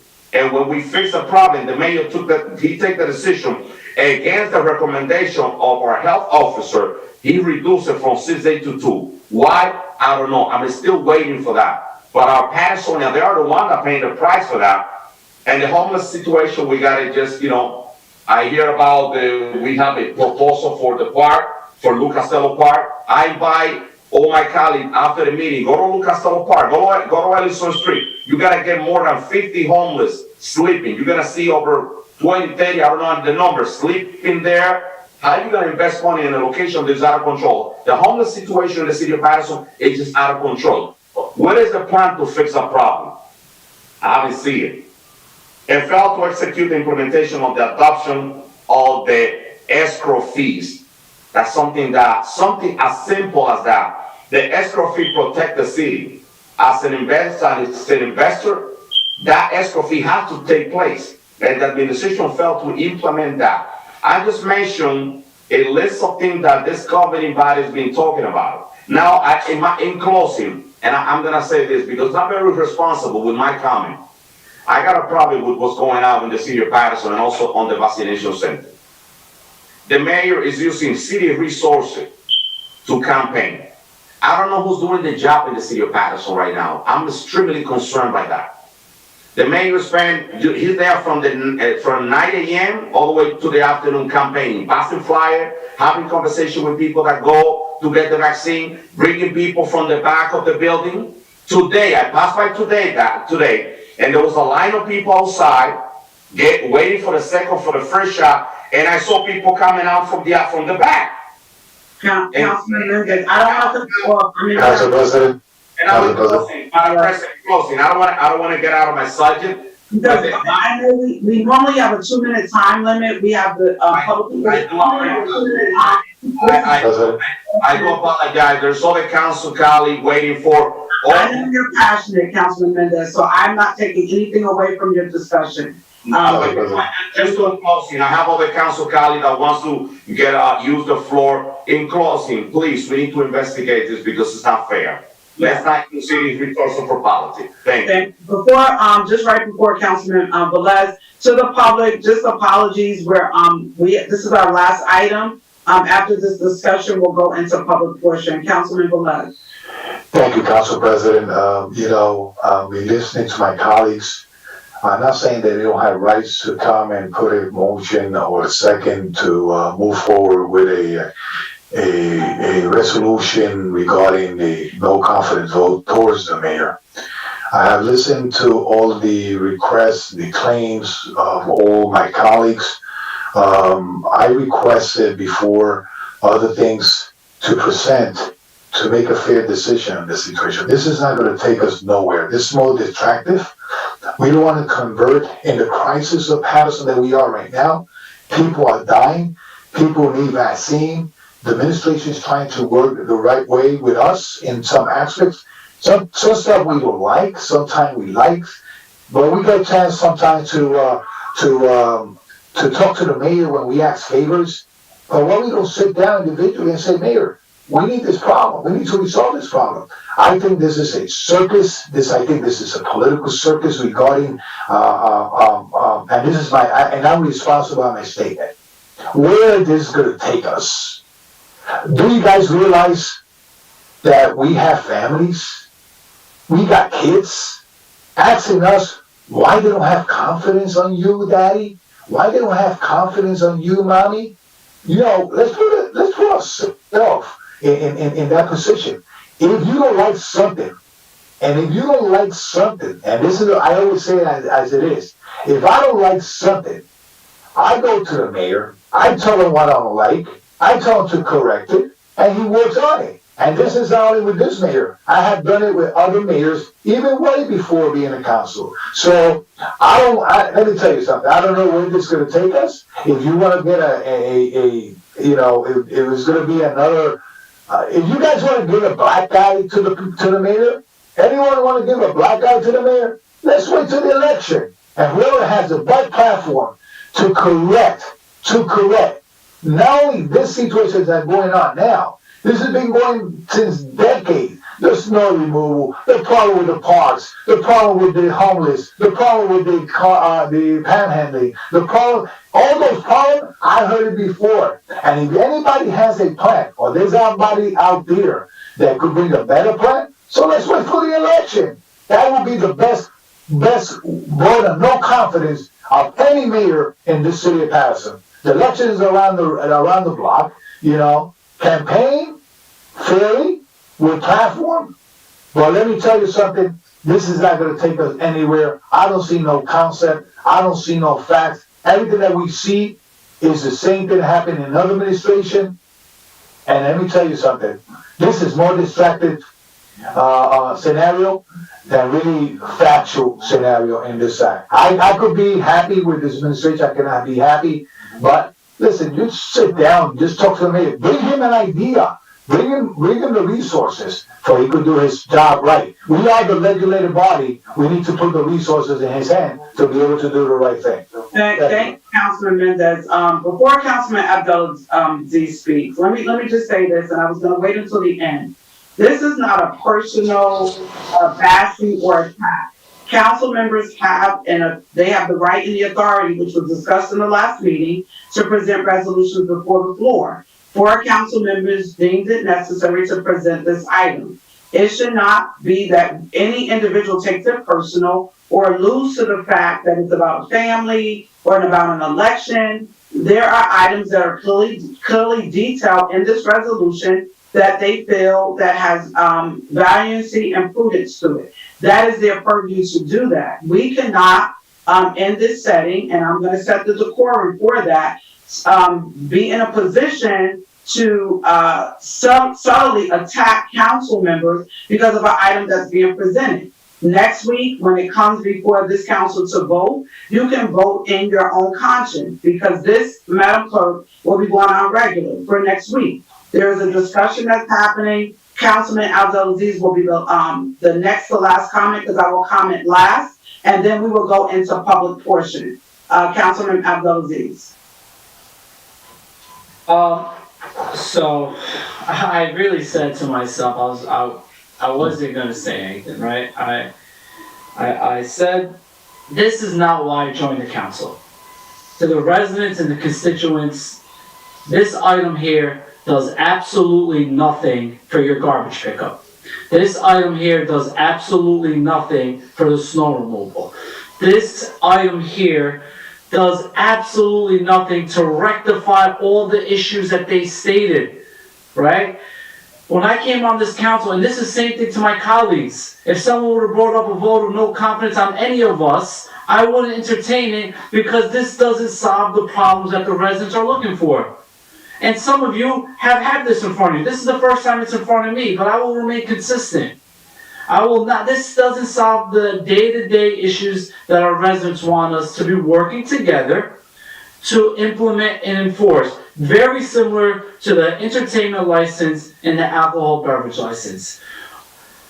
And there's one thing in this item, and that's why you want to bring it to a workshop, we discuss it, and moving it forward, showing the city, I don't know if this is going to pass or not pass, it just brings a black eye to the city. It's going to show bond rating agencies that these have consequences further. But when we look at an item, and I'm going to bring up one, because I chair the one committee, to allow a dysfunctional health and human service department. Imagine the morale to those employees that we're saying is dysfunctional. The day-to-day, they're the employees, so they work every single day, and we're stating in this resolution is dysfunctional. During a pandemic, when we should be standing behind the Health and Human Service Department, this item says it's dysfunction. I apologize. I'm very passionate. They're in this, they're out in the trenches. I don't feel, is our city perfect? Absolutely not. But this doesn't make it, passing this item doesn't make our services get better. This is just going to divide us more and more and more. This is what the residents don't want to see. Even people that have contacted me that despise the mayor, that they have no confidence in the mayor. But guess what they tell me? Hey, we got a 5 to 8 inch snowstorm coming on Thursday, and I would rather waste this time and energy speaking to our director to make sure that we don't have that we have a plan in place. And they're not a mayor supporter, which they tell me they have no confidence. But at the end of the day, a lot of these items have been on during the tenure of many council people that sat on this council. Garbage, I heard. When was the garbage pickup ever good? I've heard it for years.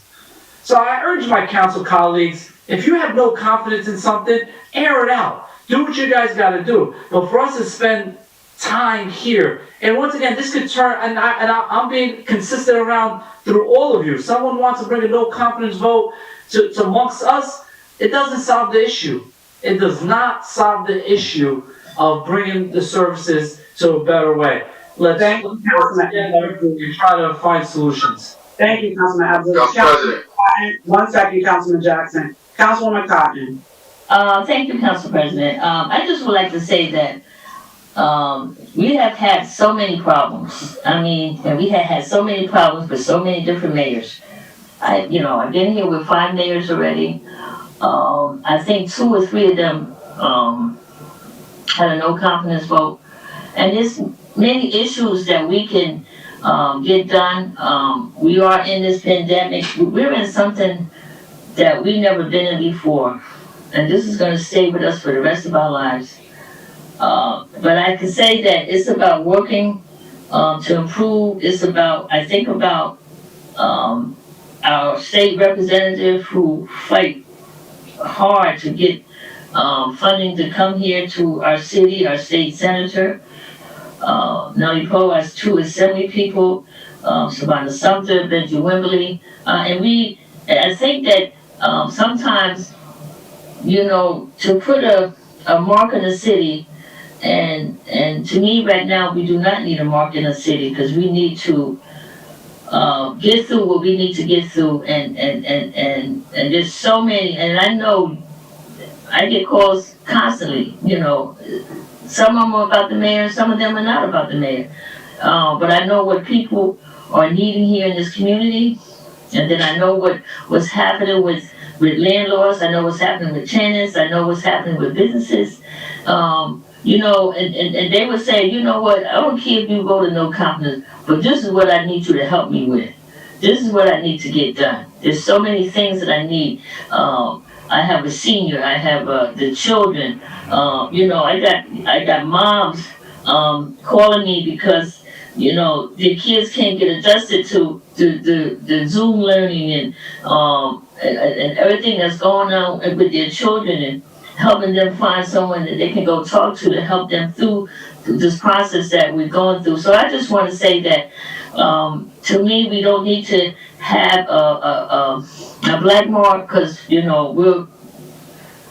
what, I could care less what other people say out of the city of Paterson. I know what I do. I know what I must continue to do. I know one thing, I must continue to answer my phone. I must continue to do work with everyone who wants to sit here, because that's what you put me here for, is to work with everyone. But to think that, but why should we help the city of Paterson, They can't work together, and that's what they look for. And I say, we as council people have the right to think how we want to think, and there's no one should be bashing no one, and I'm never going to bash a council person on the way they vote on something.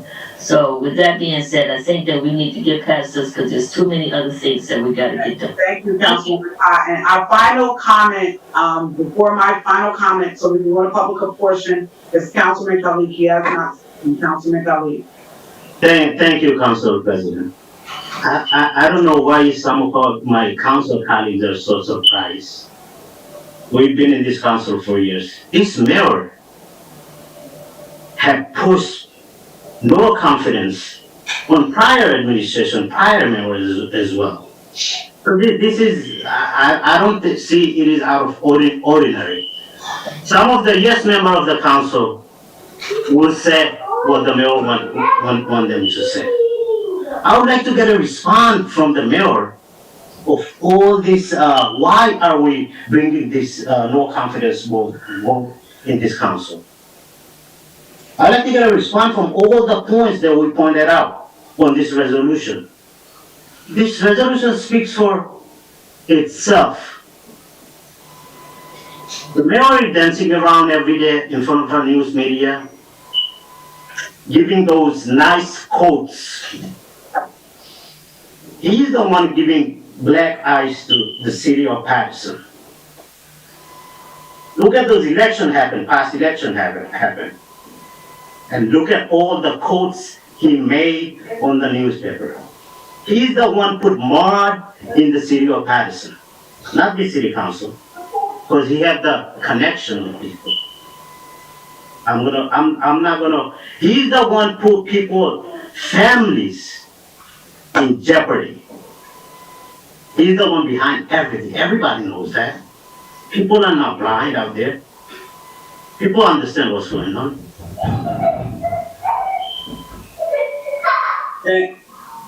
You're done, Councilman Khalid? I'm not done here. I would like to get a response from the mayor about all this. I don't think the mayor is on tonight, Councilman. Not today, in future. Yes. Everything in this resolution, absolutely truth and fact. Thank you. The homicide in the city of Paterson is 31 years high. Have we ever seen a press conference about it? Have we seen any plan about it? Look at the homelessness. oh, he's doing great because he's in front of the camera, dancing around. Every day from the morning to the afternoon at International High School, at the vaccination site. Who's doing the city business? Who's taking care of taking care of the city business? He should be in the office doing job for the residents of Paris. I'm gonna leave it there. I'm tired of it. Yeah, thank you. I don't want to go into any more dialogue because this can go on. I think No, I didn't want to have, I just wanted to make a quick, something he stated about the vaccination sites, and the reality, when you look at the numbers, Paterson residents are not being served the way they should be. And another thing, for example, today, I received calls that, we're giving first doses, send some people in. They are there waited there from 12 o'clock to 2 something. There's no more vaccination. We need to look at the number of people that we vaccinated at the site, how many from Paterson, how many from outside Paterson.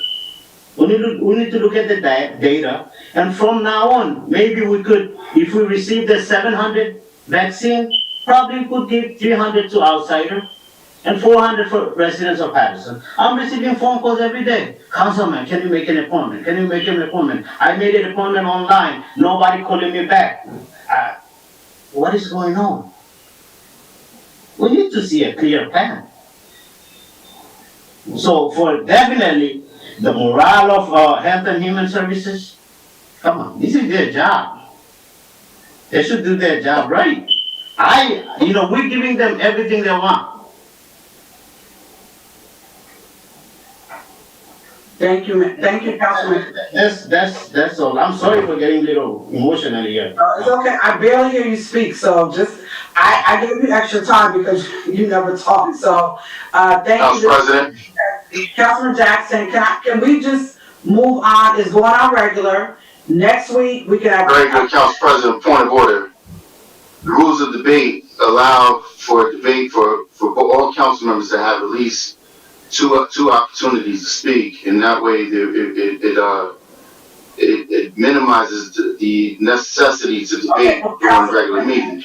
I just want to say this. I know you would like to speak. I want to give you the floor, but could you make your comments very brief because we have the public portion that is waiting. The decision has already been made. This will be on the agenda next week for vote. So can you make your comment very brief because we have the public that's been waiting for the last. Absolutely. Thank you.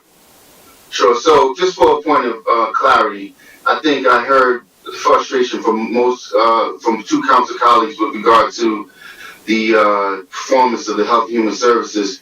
I want to just clarify to the public and to those employees that this vote of no confidence does not spill onto the department, but the decisions made to override. Our health officer, who is the licensed health officer of the city, took a position to render testing well before anyone else was doing testing. Our administration, in fact, our mayor, made a decision without consulting the council to allow the county to render those services. Then this council put forward an effort to put that power back into the hands of the health officer through the induction of the Board of Health. And again, this administration, through the BA, made a decision to override that. So I want to be clear on how we specifically talk about where the shortfall is. It's not on the employees of Health and Human Services, nor is it on our health officer. Also, I want to state clearly, I completely, agreed with Councilman of the 6th Ward when we talk about the hard work and labor of those members of that department division, but I have to disagree with him when it comes to some of the processes and the failures. Do not talk about this item as a targeting and or making the city of Paterson look bad. The city already looks bad by the lack of services and attention that's being put on the job by the mayor. This mayor campaigned to do a job, and he's failing at doing so. So by the council stepping forward to make an effort to say, listen, there's a gross failure. What that does is that tells our bonding agencies that at least there is a responsible party in the room, be it the council, and they're acknowledging the failure where the failure is.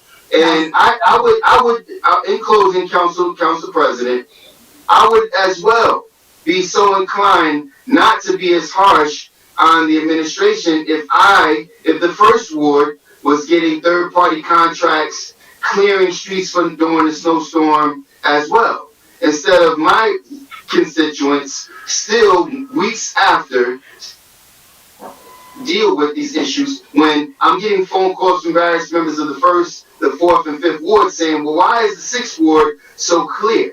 So we have to talk about are all the constituents' concerns being issued, and if anyone has an issue with this item, you should talk, just as Councilman Khalid says the administration should do, you should make effort to discredit any of the claims that's being brought forward, as opposed to additional scare tactics saying that this is going to damage the city any further, because it does not damage the city any further. Thank you very much. You're welcome. Your points are very well taken. This was a great discussion. I'm sure we will go to it next week, and then we will go into vote. Thank you to my council colleagues. The entire agenda is complete for tonight. Madam Clerk, can you open up the public portion, please? Yes, Madam President. Great job, Madam President. Thank you so much. The agenda is complete. The public portion is now open. Ryan, at this time, may I have the first speaker? There are quite a bit of speakers on tonight. Yes, and Madam Clerk, as Ryan is preparing, can we remind the public that there is a special meeting that starts at 9:30 on tonight after this is over? Yes, after the closing of this workshop session, there's a special meeting that begins at 9:30. Okay, so the public portion is now open. May I have the first speaker? Ryan, can you hear me? Just give us a... Hello? Go ahead, first. You may speak. Hello? My name is Ernest Walker, Paterson, New Jersey. This has been a very enlightening conversation concerning the vote of no confidence. But I've noticed, and I did a little research, there are 3 people that are still, 4 people actually, that are still sitting on this council: Councilman Jackson, 2nd Ward Councilman Alex Mendez, and Marissa Davila, that during the no confidence vote on Joey Torres, there was a statement made by one of the council people that stated they would oppose the resolution because it had no practical effect and would only bring additional bad publicity to Paterson. And that statement was made by Councilwoman at Large Marissa Davila. It is very interesting. I listened to the comments of the council people, pro and against, and I'm just somewhat flabbergasted that you're mentioning things like the sewer thing, which turned out to be a horrible situation, but you voted on it. You didn't do your due diligence. You didn't ask the right questions. You voted on it. For us to come now and not believe that this is a political stunt for a power grab, then we are blind. The public is totally blind. This has nothing to do with a no confidence vote. This is to give a black eye to this particular mayor to set him up for the next election so someone else can win. Let's be honest. And I've been a fan of the mayor. But right is right. You let Joey Torres off with nothing, and months later, he took a plea deal and went to prison. But yet, you felt, Councilwoman, that they had no practical effect. It would bring bad publicity to Paterson. Which is it? Is one thing good for one mayor and not good for another? How do we continuously do this?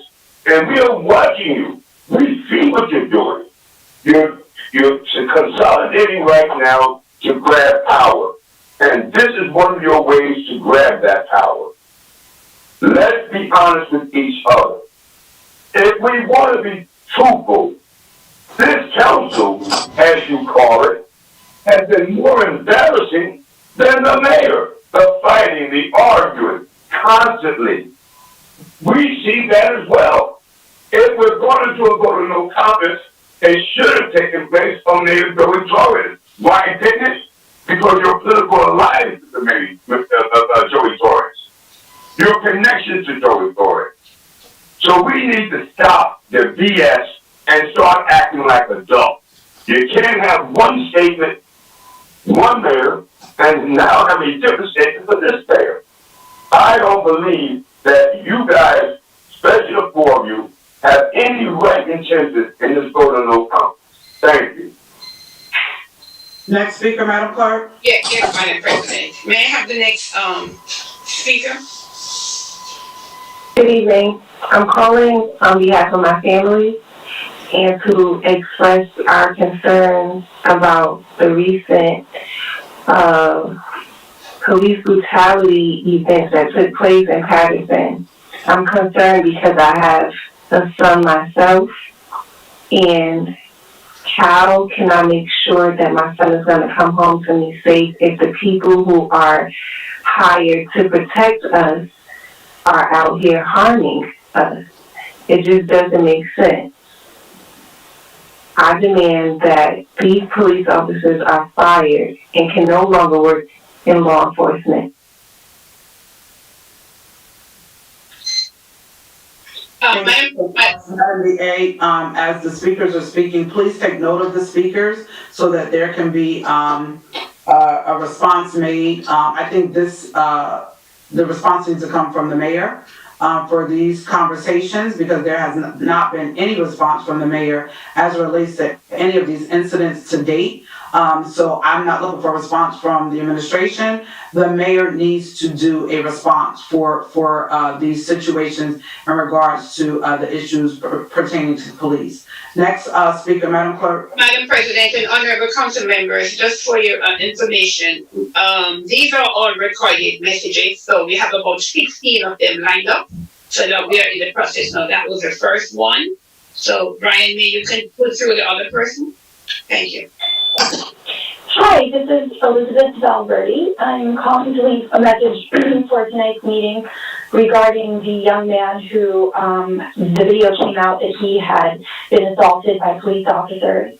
That young man was a student of mine, and he's incredibly bright and incredibly kind, and I'm sorry that this happened to him. And I just hope that you'll be fair in your conversations about this, and that something positive can come and that he's okay.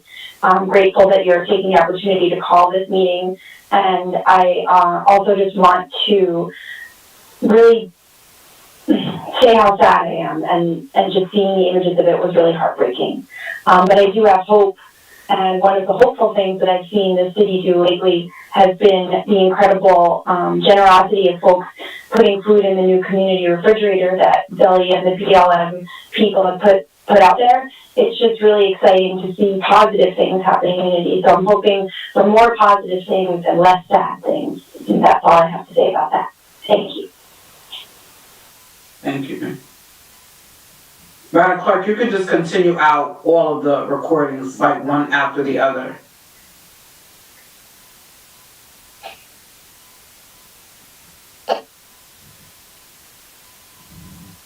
Good evening. My name is Ellen Pichot. I am a former Paterson teacher. I am appalled at what I've seen from the Paterson Police Department regarding their treatment of young teenagers.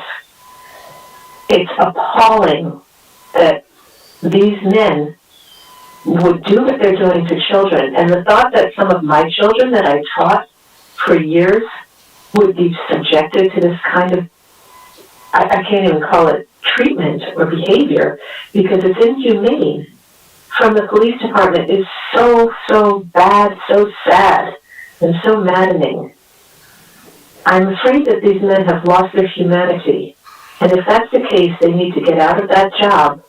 And before they get out of that job, they need to be held accountable for their behavior, for what they're doing to young people.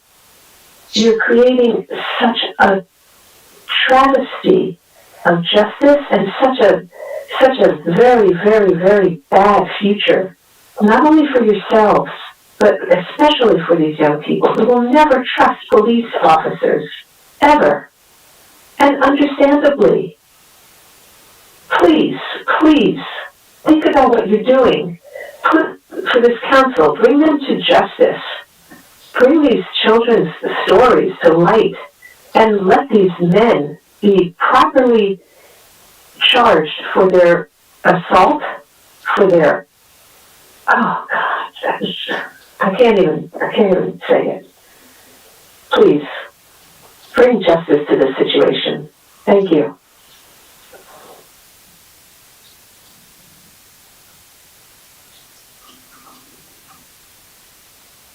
Yes, my name is Walter Benson. I'm the father of Desire Lee. The incident happened on December 6, 2020. The officer Kinslow, Tino, whatever, Kenedry, Tineo, badge number 4891. He had assaulted my daughter on that night or whatever. So I would like for him to charges to be brought against him or whatever. Because, thank you.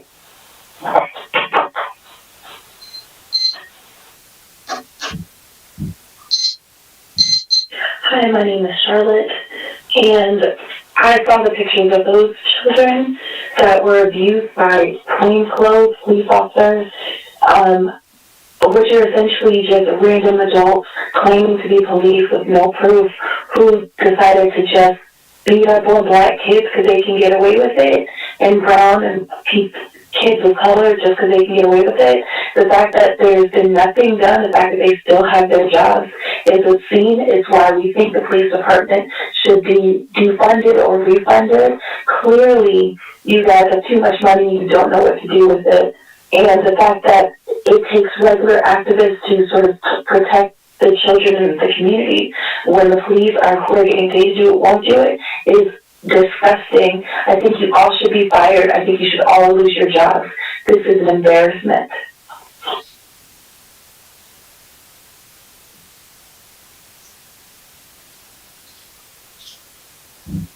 Hello, my name is Thomas Trusello, and I hope you all are disturbed by some of the police incidents in recent months that have taken place here in Paterson, as I am.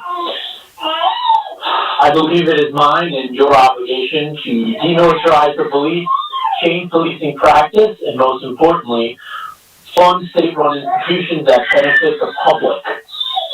It is evident at this point, more policing is not the answer to societal problems. This not only means moving funds away from the police, but also using the fact that we live in a state with the most millionaires per capita to raise taxes on the wealthiest to help benefit those who need it most. It's time for radical, universal change, not only across the city of Paterson, but across our state and country as well.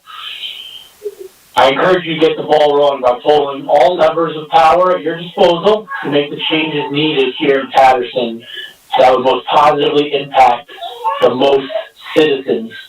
I could go on suggesting, but there are much smarter people than I who have policy ideas that could work for this city. Thank you so much. Bye. Hello, this is Zelly Thomas, an organizer from Black Lives Matter Paterson. As an organizer of Black Lives Matter, I'm disappointed, disgusted, and frustrated that this is still happening. 6 years after the death of Mike Brown in Ferguson and Eric Gardner in Staten Island, 2 years after Jameek Lowry in Paterson, and 7 months after George Floyd and Breonna Taylor. How many town halls, dialogue, and investigations must occur before it finally ends? Why must it take a video to go viral for a process of accountability to begin? How can the community trust the investigation if it takes public outrage to start it? Not all incidents have videos, but do not all victims deserve justice? There have been multiple complaints filed against the officers involved in this recent incident. If the first complaint was taken seriously, perhaps it could have prevented the others. Paterson purchased over 200 body cameras, but plainclothes cops are not required to wear body cameras. Paterson purchased over 200 body cameras, but plainclothes cops are not required to wear body cameras. How can we be held accountable? If there's never body cam footage of plainclothes officers, and there's rarely footage from surveillance cameras, investigations go nowhere. How is that accountability and transparency? We cannot leave the police to police themselves. Plainclothes units are a rogue unit. They're a rogue unit. We don't need town halls or dialogue. We need action. Fire and prosecute the officers. Dismantle plainclothes units. Implement a civilian complaint review board. Justice for our youth. Defund the police. Thank you.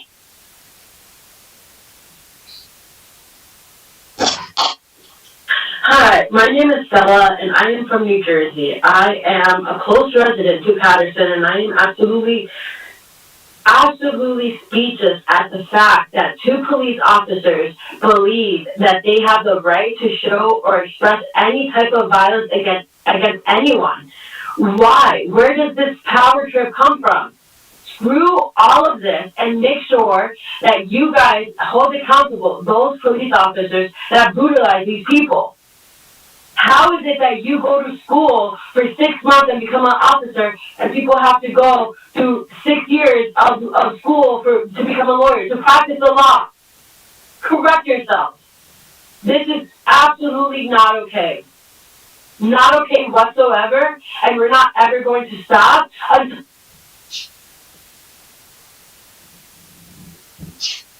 Hi, my name is Paul, and I really want the officers that have abused multiple individuals to be charged.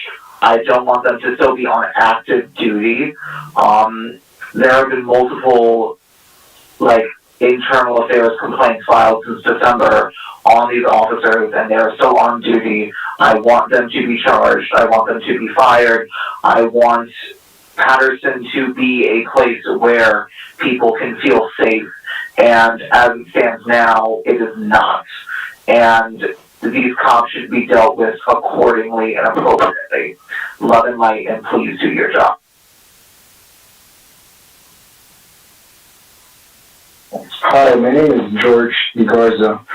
I was born and raised in the Paterson, near Santee Street and Market.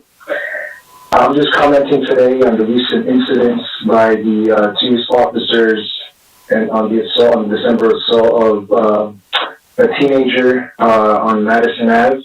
I understand today's council meeting is with regards to this incident as well as other issues that other incidents that the two officers have been involved in recently.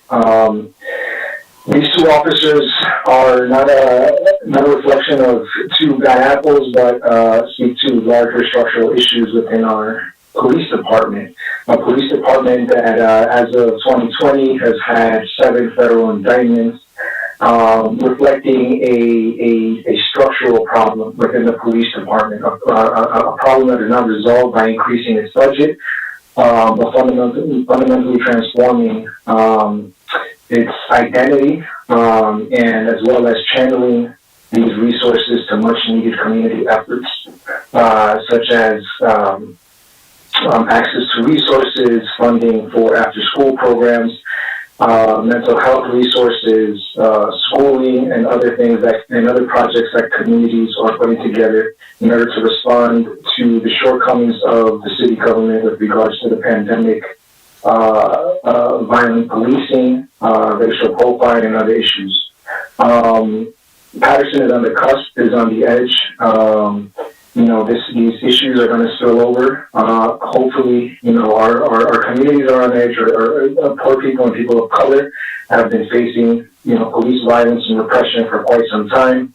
And the mayor's priority has been to increase the city's budget as well as hire new police officers without even addressing the fundamental problems of this department. We need structural change. We need fundamental change. We are after the events in Minneapolis with the death of George Floyd. We can't sit on our hands and wait for something like that to hit home. Thankfully, the young man survived the December incident, but unfortunately, it took for the video to go viral for this to even gain any significant attention. We want nothing less but the immediate termination of the officers involved, as well as the the denial of any pension benefits, any other health benefits, and anything that becomes a drain on the city at the cost of the Paterson taxpayers. Thank you.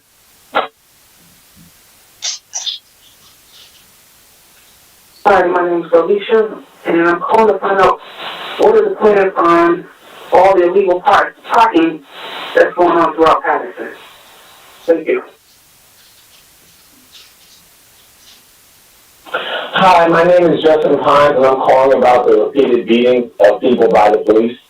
And I want you guys to hold them accountable, fire and prosecute the cops and disband plainclothes units. Plainclothes cops are not required to wear body cameras, and if we can't hold them accountable, they shouldn't exist. My name is Justin Pines, and my number is 929-320-5873. It's 929-320-5873. Thank you, and have a nice day. Hi, my name is Fatima Mabo, and I'm a New Jersey resident. I'm calling because I am extremely concerned at this recent footage of the police brutality in Paterson. I am appalled at what I'm seeing. Paterson police have to be held accountable.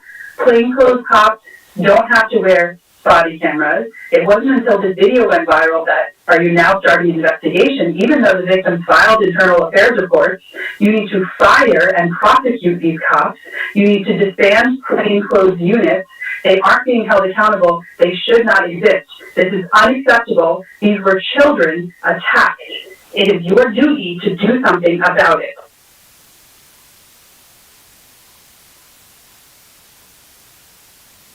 Hello, my name is Devin, and I'm calling over concern over Paterson Police. Paterson Police have assaulted multiple Paterson youth and have had multiple internal affairs complaints filed since December, and the officers are still on duty. Plainclothes cops are not required to wear body cameras. If we can't hold them accountable, they shouldn't exist. Fire and prosecute these cops. Disband plainclothes units. Thank you.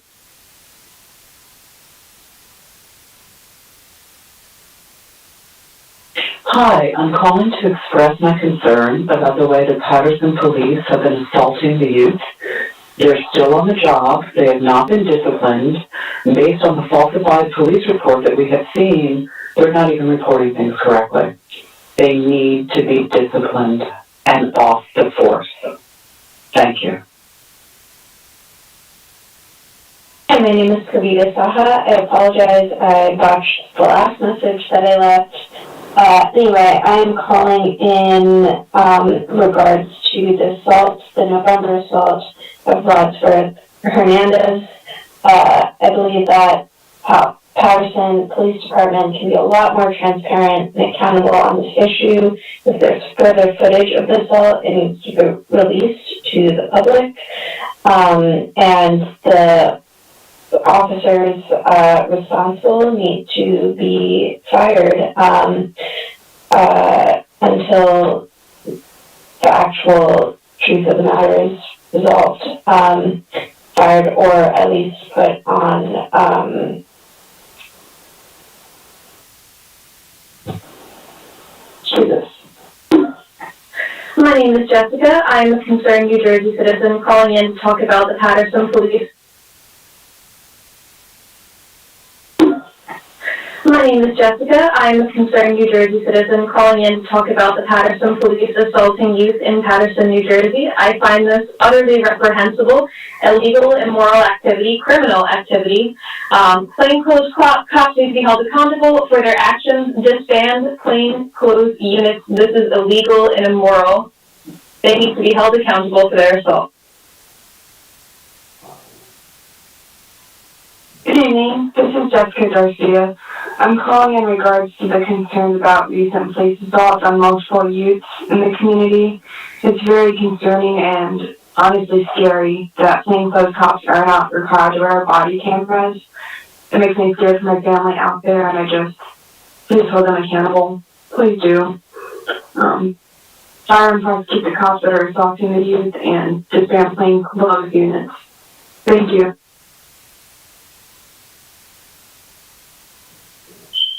Hi, my name is Raquel, and I am from the 2nd Ward.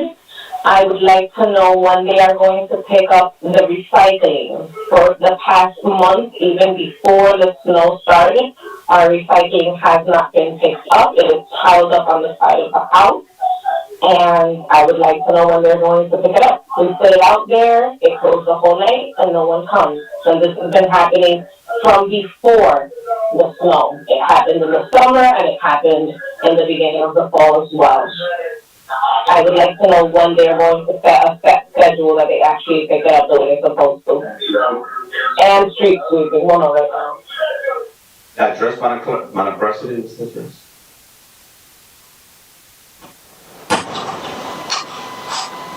Wait till all the public portion is over, Councilman Mendez. Are there any other voice messages or speakers, Madam Clerk?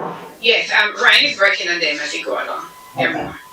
Councilman Mendez, we like to address everything at the end, so just. I just want Yeah, I think she said the second ward. She didn't give an address. to. Council President, this is to you. No? Okay, go ahead. I'm sorry, Councilwoman. Council President, Ryan said we have two people who are going to speak. Okay, thank you. Council President, that's what I wanted to say. After that, then we're going to move to close the. Yes. Yeah. Yeah, we have two people that was in the queue. We took care of the voice recording first because they were there before. Okay, and then after that. Yes. Hello. Hello. Hello. Hi, good evening. Hello? Good evening. Hello? Yes, sir, we can hear you.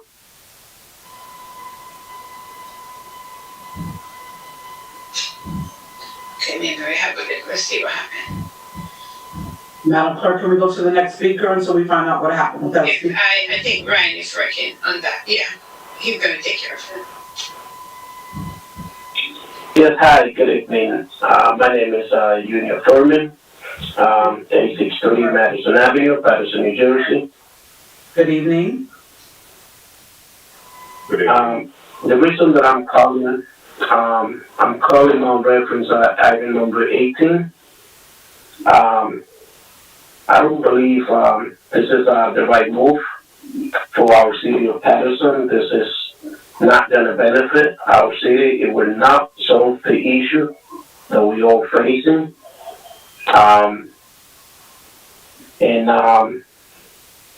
It's time to start working as a team. Remember this, any sport that we play, if we play alone, we're not going to win the game. By saying this, it's time for all the city council members and the mayor and all the administration to start working together, and perhaps we can have a better city. We have to understand we are in the middle of a very tough pandemic, and we're not going to win this battle alone. We all have to come together, and this is including all the residents. That's all I have to say, and thank you very much. Thank you. Next speaker, Madam Clerk. Yes, let me just speak for Ryan quickly. That's it? Okay, there is no other speaker. We have a Move to close on Councilwoman Zabla, second. I'll second. Madam Clerk, I specifically know there were members of the first ward that was in the queue that was waiting to speak. I'm not. What was there? Other people, additional people cut off? What's the situation? I don't know. I'll have to speak with IT, who is on the other end of the building. Someone just texted me now, said they're waiting. They're still waiting. Ryan is here with me. He's saying that okay, you want to speak, Ryan? Go ahead. Councilman Jackson. Go ahead, Councilman. Hey, Councilman Jackson. Yeah, so anybody else that was on the line, they're not in the speaker queue. They're just listening to the meeting. Yes. Someone else is on hold now, and is telling me that they've been on hold for quite some time. It doesn't look good, Mr. Foote. It looks as if, and I'm confident because I'm very confident in the work that you do, but it just looks as if there's an intent to disallow certain members of the public to speak. So I would like to see every effort be made. If there's someone that's in the wrong queue, then maybe there needs to be an indication to them so they can cross over to the correct queue, because I'm getting text messages. Thank you, Councilman Jackson. Madam Clerk, we will definitely look into that for our meetings in the future. We have a motion and a second on the floor to close the public Meetings portion. in the future? Why would we allow members of the public who are on hold in the queue to be silenced? Point of order. Madam Clerk, we're in the middle of roll call to close out the public portion. There is no one else in the queue. It has been confirmed, Madam Clerk, by yourself and our director of our person of IT. And I'm telling you that it's not confirmed because there's members of the public that are staying there waiting. Councilman Jackson, Madam Clerk, please call the roll call. I didn't have a second to close. I second it. Okay, so Councilman Davila motion and, okay, your second. Roll call to close the public portion of the workshop session. This is a 6:30 workshop for February 16, 2021. Councilman Abdelaziz. Okay, Councilwoman Khan. I don't know where our council people be going. Madam Clerk, my vote is yes, but before I say yes, I just want to say to my council colleagues who with me on public safety, I'm gonna be calling you tonight, to set up an emergency meeting, okay? I think I have Shahid, I got Mendez, and I got Councilman Mendez, Councilman Shahid, and Councilman Louis Velez. So I will be texting you later on so we can do something, because, to me, that was very disturbing of what we heard tonight. Thank you, Madam Clerk, my vote is yes. Thank you. Councilwoman Davila? I would say as well that very disturbing, absolutely. It is my understanding, and I know the BA is here, that is all being under investigation. It's been given to the Attorney General.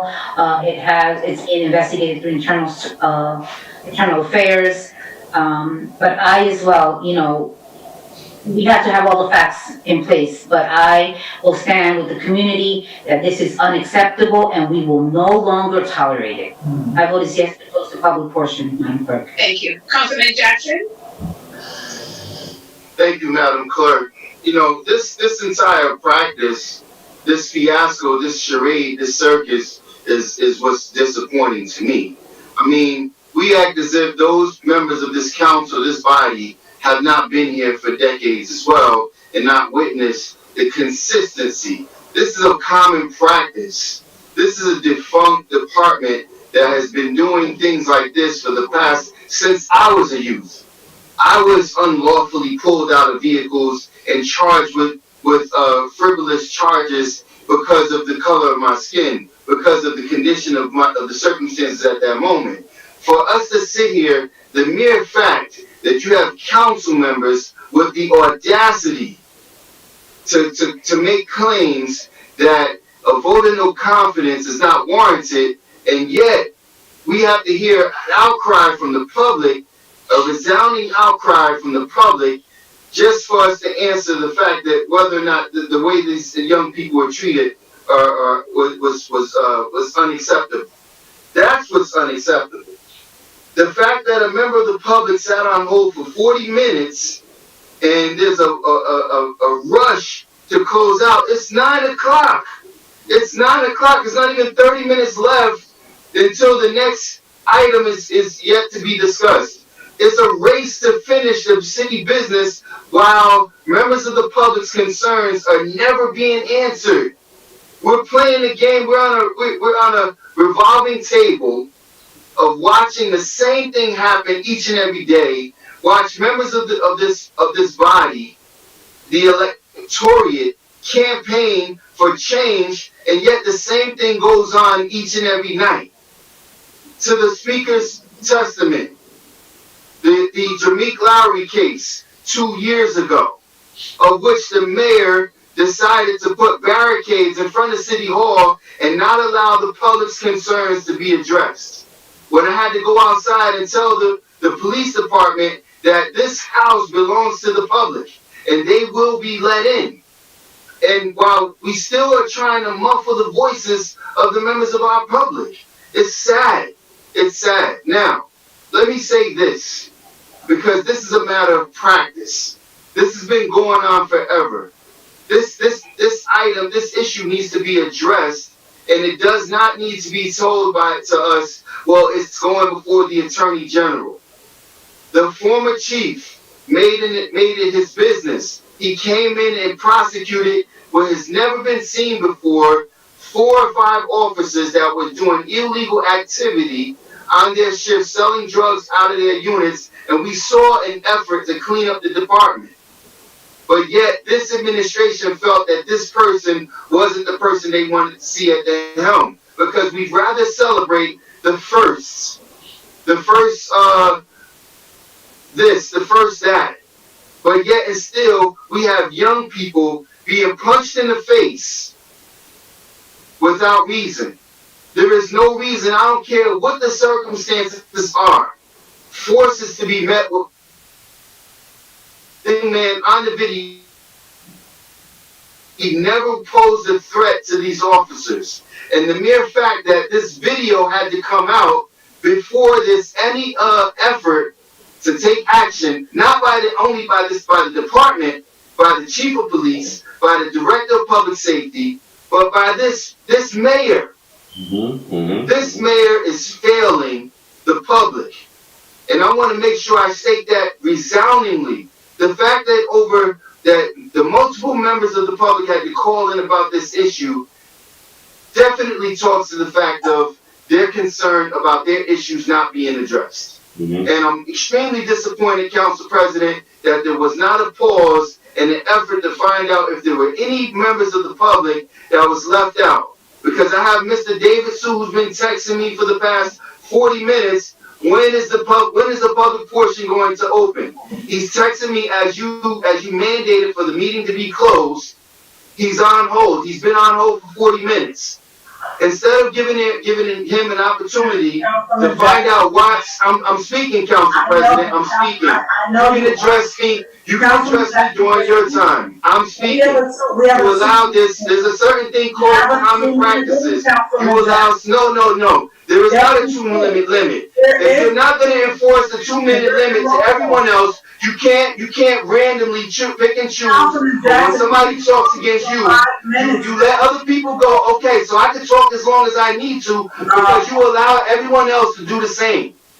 So when somebody's licking the cat's meow, then it's fine for them to go on. But if someone's pointing out the deficiencies and the practices of someone like yourself who's sitting in a seat who should be making sure at least the public's concerns are addressed, that we're here to address the concerns of the public. The fact that you disallowed this person an opportunity to speak speaks volumes. And you should be ashamed of yourself for that action. My vote is no, Madam Clerk. Thank you, Councilman. Councilman Tariq? My vote is yes to close the public portion. Thank you. Councilman Mendez? Thank you, Madam Clerk. So before my vote, and I'll be brief with this, I'm extremely concerned with the amount of participants on the public portion that called to address this police brutality. I'm definitely looking forward to have a meeting with our public safety committee meeting to sit down and have a conversation. And I'm extremely surprised that I haven't seen the mayor putting together a press conference to talk about this topic and at least to let the community know, listen, we're going to get to the bottom of this situation. We're going to get all the facts together and we're going to come back with an answer. And that's what a leader that running a city does. And I want to go back with this. I'm concerned with the simple fact that you have the mayor all day long on the vaccination center with so many problems to take care in the city. During the public portion, there was one of the participants called about the recycling. She sent me like multiple pictures and also garbage that haven't been picked up. The city is a mess. And we have a mayor that is spending all day long on a vaccination site campaigning. All I'm asking is the administration to please, you know what? He got to go back into City Hall and do the job. And this is not personal. But when I'm getting pictures and calls about service that need to be provided to the city now. This is our job as a legislator. It's our job. We're the bridge between the community and the administration. But you really want to have somebody who's going to be able to listen. That's what we say. Government is simple. People complicate government. And that's what the mayor is doing with this attitude. Look how many people we have on public portion. A leader will address the situation before. What is yes? I'm sorry. Councilman Perez? Madam Clerk, thank you for the opportunity that we had tonight in this public portion. To the residents that came with their concern and came with requesting answers of their concern regarding the brutality or the situation that had been going on. I'm not going to use this time to do a political platform. The only thing is that my heart goes to the family that they're going through this situation. And if anything that we could do, and I say we because the governing body of the city of Paterson, we had to start thinking of we. As a governing body, we had to sit down and start to get answers, not rebuttals, and try to bring a relief. Okay, a relief to this family. Anything I could do in my side, as a councilman in the 5th Ward, they could reach me at 201-496-8082. And meanwhile, this great cloud that have become on top of the police, men and women of the police department, let's pray. Let's pray for everything could come to clarity and the people could bring them to justice. Because justice could be blind, but the balance had to pull to one side. So my word is yes, Council President, thank you for the opportunity. Madam President? I'm actually vote. Before you go, I'm just going to vote. I'm here. Yes, thank you, Madam Clerk. And I'm very disturbed with the video that's been circulating around social media. I am disturbed and it should be thoroughly investigated, and I have full confidence in our Attorney General that they will investigate this matter and hold anyone that has broken the law accountable. So my vote is yes. Thank you. Thank you, sir. Madam President? Hi, so to our public, first of all, let me thank my council colleagues as I sat in tonight. As the council president, I think that we kept this meeting to a great level of decorum. We were able to get through all of the items with a great healthy dialogue on each of the items that was deemed necessary. Also to the public, let me say this and be clear. The video was sent to me, the police report was sent to me. I've got text message, calls, family members, and so many, and I made some phone calls and I actually put out a statement. To see it all over, this is viral. This is, something that has went viral. It is on every news feed. It is even being, it's on Twitter, it's on Instagram. It was sent to the President of the United States, and the Attorney General is definitely handling it. It's a very, very serious situation. I'm a mom, I'm a grandmother, I have kids, and to watch it, I'm telling you, I'm not here to say what happened because I wasn't physically there. But to watch the video, I have not stopped crying since I saw that, because I just think of, the fact that I'm a mother, I'm a grandmother, and I'm telling you, it is, it's just sad to watch. It's sad to watch. It's sad to be in this place as a council person to see it. So I'm praying that the information is definitely looked into. Now let me go into dialogue that was brought forth on tonight. As the council president, I want to repeat, I do not control the queue for people that call in. I don't control the queue as far as how many people are in. I don't control the queue on who comes in it, who doesn't. I don't disallow people from speaking. It is open where our Madam Clerk, and it is done through our IT professional, and they run it through where people are allowed, and there is a protocol to it. Madam Clerk says it from the beginning. If you press *1 to listen, *2 to leave a message, but *3 is if you would like to speak. Perhaps in some of the occurrences, the protocols may or may not have been followed. I'm not really sure of what that was, but if you're calling in for public portion and you would like to speak, make sure after you dial in and put in the code, you press *3. We're going to be closing shortly and opening back up for our special meeting. Our special meeting is pertaining to other items, but there will be a public portion at that time. If you did not get an opportunity to speak at this time, there will be another public portion. It is never my heart not to let people speak. I would never do that. I am your council person at large. I represent the entire city. We want to hear from our representatives. There is no manipulative behavior or any deceptive mechanism to say this one speaks because we like you and that one don't speak. We don't have a system that does that. I mean, that would be great if I had that at home, right? You know, at home you have the call ID and all that stuff. But we just don't have that here in the city. So I want to dispel that rumor or anything pertaining to that, because that doesn't happen. So if you were in the queue and you could not get in, please call in. 9:30, we will be opening up our special meeting.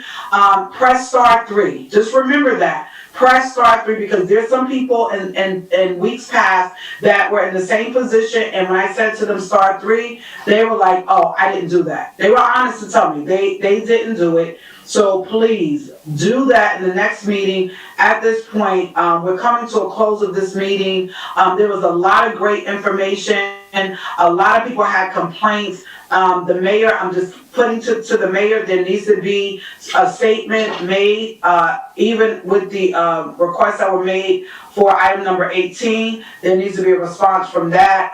The person that had the illegal parking, also there's another person that talked about recycling. Can we try to get the phone numbers and information for these particular residents and any other concerns that were presented on us tonight, so that we can ensure, Madam BA, that we reach out to these individuals to make sure that their concerns are not just heard, but they've been listened to and they've been resolved. So I think that's all for tonight. I want to say thank you once again to this council for allowing me to be your council president for a couple hours on tonight.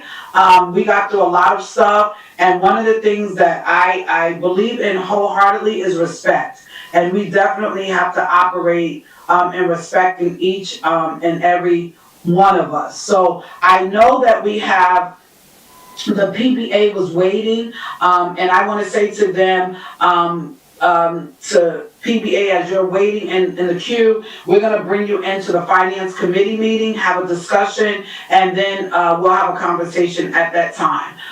All right, so Mason, I don't have your number. If somebody has Mason's number, if you can text it to me. But Mason, I hope you can hear me, but we don't have that information before us. Madam Clerk, yes, Councilwoman Dawa.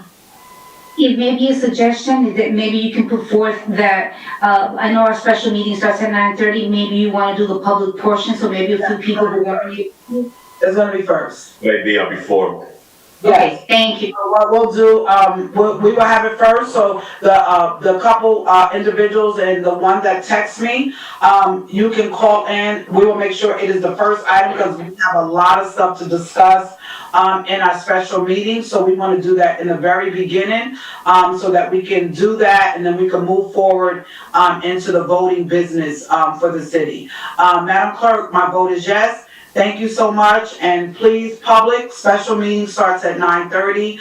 Please log on. We have some great items that we need to discuss, and we will be voting on tonight. But let's keep moving this great city of Paterson forward. Let's keep working together, because in my great words, we're better together. God bless you. Madam Clerk, could you call the vote? And then we're closing the public portion, right? Yeah, we need a motion to close. Yes. Yes, we're closing the public. Motion. The motion was already made. Second. No, we're still on roll call. Yes, Councilman, you're right. I have Okay, so we have a motion to close? No, not yet. Oh, sure. I have to announce the vote Let- for the Madam public She will portion. announce the vote, and then we will do the motions to close. Right, okay. The vote is 7 in favor, 1 against, 1 absent.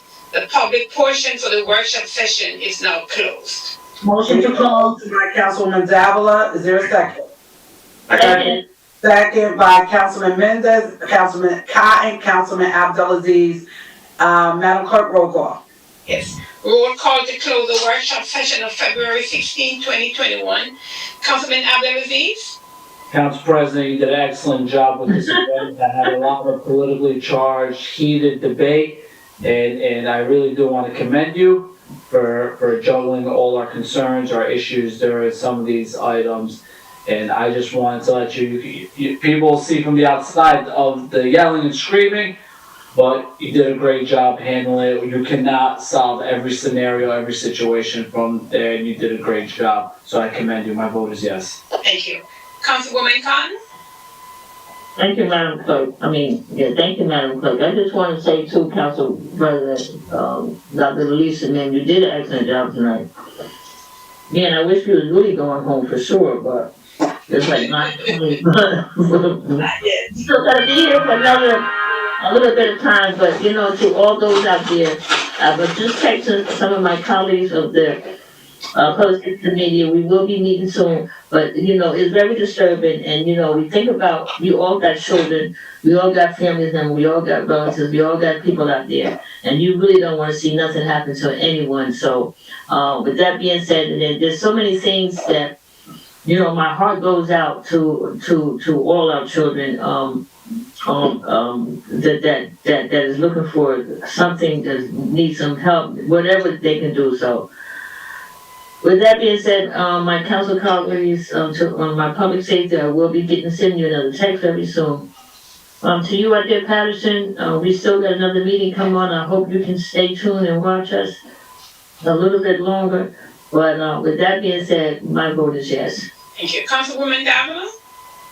I would agree with my colleagues, Council President. Great job today. I think very importantly, you let everyone speak, and even speak more than what normally has been stated in the past. But it's true. You can't solve, everyone's issue, and within ourselves, we can agree to disagree on things. Thank you for considering putting the public portion in our special meeting first, so that way those individuals that are listening to this and we're not able to speak, you'll be able to, that will be the first item that we will address. Thank you very much. My vote is yes. Thank you. Councilman Jackson? Thank you, Madam Clerk. First, let me say this. If measuring by the barometer of normality, I have to acknowledge what my council colleagues has done as well, and say that the council president did a great job this evening. If you want to talk about addressing the items on the agenda and finishing, within a certain time frame, it was a job well done. I can finish the rest of my commute and not have to be on this meeting any longer. When we talk about addressing the concerns of the public, this body, this council body, as well as this administration, I would have to acknowledge is failing the community. And those echoes and concerns have been resounded this evening in the number of callers that have called in. And, what disappoints me, Council President, because acknowledging someone's failure is not a measure of disrespect, including, especially when we acknowledge our own. So, the fact that a resident has sent me a screenshot of them texting the Council President to let them know that they've been on hold for 40 minutes and we rushed past to close the meeting without figuring out, because see, realistically, we should be holding our meetings in the chambers out of respect for the public, to begin with. The state legislature has been back in their chambers. Every other body is practicing their measure of commitment to the community by going into the chambers, but us. We have refused, even though we've spent a great deal of money to protect ourselves. We force all of our employees to go into work every day, and yet this council refuses to go into the chamber so that if the public has concerns, they can come down, they can be seen, they can be heard. People like Mr. Tom Fascaldo, who's 91 years old, who still wants to have his voice heard. People, the residents of the first ward, as the gentleman who texted you, we cannot allow, our jobs is to answer to the public's concerns first. So the fact that we're sitting here and we still have officers in 2021 who feel as if they have the right to punch someone in the face, and this council not hold this administration accountable on it, we're failing the public. We fail to let them speak. When it's their moment to speak, we speak in excessive periods of time, but we limit the public to 3 minutes. That's a gross failure to the public. And as long as we continue the status quo and people continue to move forward and campaign and elect themselves to hold certain positions and yet continue to do what's been done in years past, there will never be a change, resolvement, or anything realized in this community to go in a different direction. So with that being said, yes, if we're measuring by the barometer of the status quo, we did a phenomenal job tonight. There was a level of decorum I've seen in the past where council members have actually gone to blows. But I'm extremely consistent. When I talked about earlier, well before these callers came on, the two Hailden police officers who are on North 4th in Jefferson, let us not forget one of the biggest fighters in our community, Vera Ames, was stricken of her position because she stood out for the community on the bottom of Hailden Ave and North 1st Street while she watched officers mistreat people from the public in the city of Paterson. So unless you're willing to stand up for the public, you're not doing what you stood up for to begin with. And I cannot stand and sit here and say we did a phenomenal job, because we did not. We're continuously failing the public, and the evidence is around our street corners each and every day. My vote is no, Madam Clerk. Thank you. Councilman Khalid?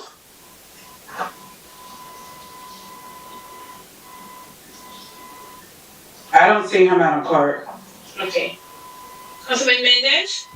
Thank you, Madam Clerk. So before my vote, I also want to acknowledge that, Madam President, you did a great job today with fitting the agenda. You allow old Council Cali to express itself without jumping and cutting and getting into argument. You did a phenomenal job. Thank you. And also thank you for started pulling the next meeting with a public portion. I know the police brutality situation. I know there might be a lot of the speaker. Please call us back at 9:30. We're gonna be back at the meeting. I still have been getting a lot of text from garbage that need to be picked up, recycling that need to be picked up. Give us a call. We're here to listen to you, and we're here to work for you and represent you. That's why we're here. We elected to serve the people. Thank you. My vote is yes. Thank you. Councilman Perez? Thank you, Madam Clerk. Council President, you probably could agree with me on this. This is the result of going to your knees before starting a meeting. This is the answer. So I'm satisfied, I'm happy to see that this meeting is going to be ending sharp at 9:30. I don't want to be delaying anymore, because then they blame me that it didn't close on time. To the community out there, to the residents out there in the 5th Ward, if you have a chair, if you have a furniture, reserving parking, tomorrow, you're not going to see it here. If you think this belongs to you, put it inside your house, wait until the garbage comes out, and make sure that you dispose of when the garbage picks up the garbage on a weekly basis. So, thank you, Madam Clerk. My vote is yes. Thank you. Madam President? So, to my council colleagues, thank you so much for your vote of confidence on tonight. and even to Councilman Jackson. So he gave me a kudos, and then I guess he kind of took it away, but I accept it anyway. I've only been a council president for almost 3 hours.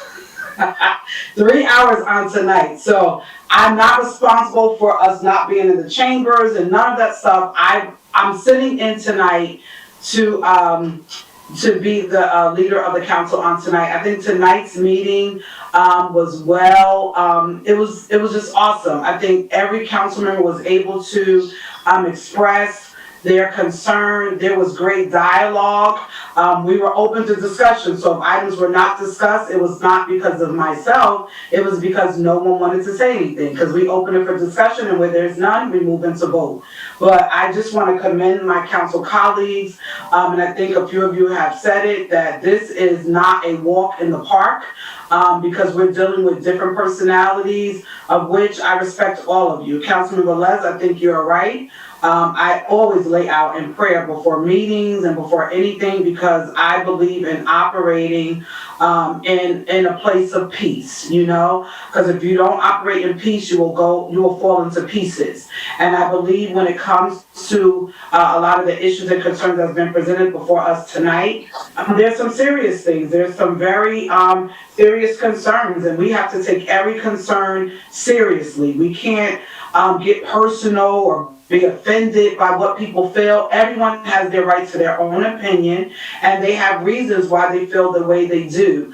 And so we have to be able to work with our colleagues. We have to be able to listen and hear, because there are moments when you feel some way and they may not feel the same way, but they have to listen to you too. It's called respect. One of the things I always say to people, I do not mind that people tell me, like, there's another way to do it. There's another way that you should go about things. But it's called respect, right? You have an issue with someone, you take it to them. You have a conversation with them. We work it out. I mean, we're human. No one is perfect. We all have issues and we make mistakes, right? And so we fess up to that. We assess it. Then we align ourselves with what the real truth is or how we should operate. And then we advance forward. And we all have done that in life. And that's why we are where we are today. I think all of you are great. You do great things. There's great things that come forth and is presented before this council. I'm looking for even greater things that will come forward in the days and the weeks and the months and the years to come. Madam Clerk, my vote is yes to close the meeting, and I know that we'll be going right into the special meeting. So to the public, please come into our special meeting. We're logging off and going right into that, and the public portion will be in the very beginning. So Mr. Sue, I just texted you, please call in and press *3 after you do it. If you're in the queue and you can't get in, let me know in the beginning. I will text our IT person to make sure that Mr. David Sue, I'm putting you out there in the public, that you get to speak. I want to hear what you got to say, because I highly respect your opinion. Thank you, Madam Clerk. My vote is yes. Yes, before I announce the vote, after I announce the vote, we all have to log off completely. Yes. And Ryan IT said that wait at least another 5 minutes approximately to log on, so we can get onto the 9:30 meeting. The vote is 6 in favor, 2 absent, 1 against. The workshop session of February 16, 2021 is hereby adjourned. So we can log off now.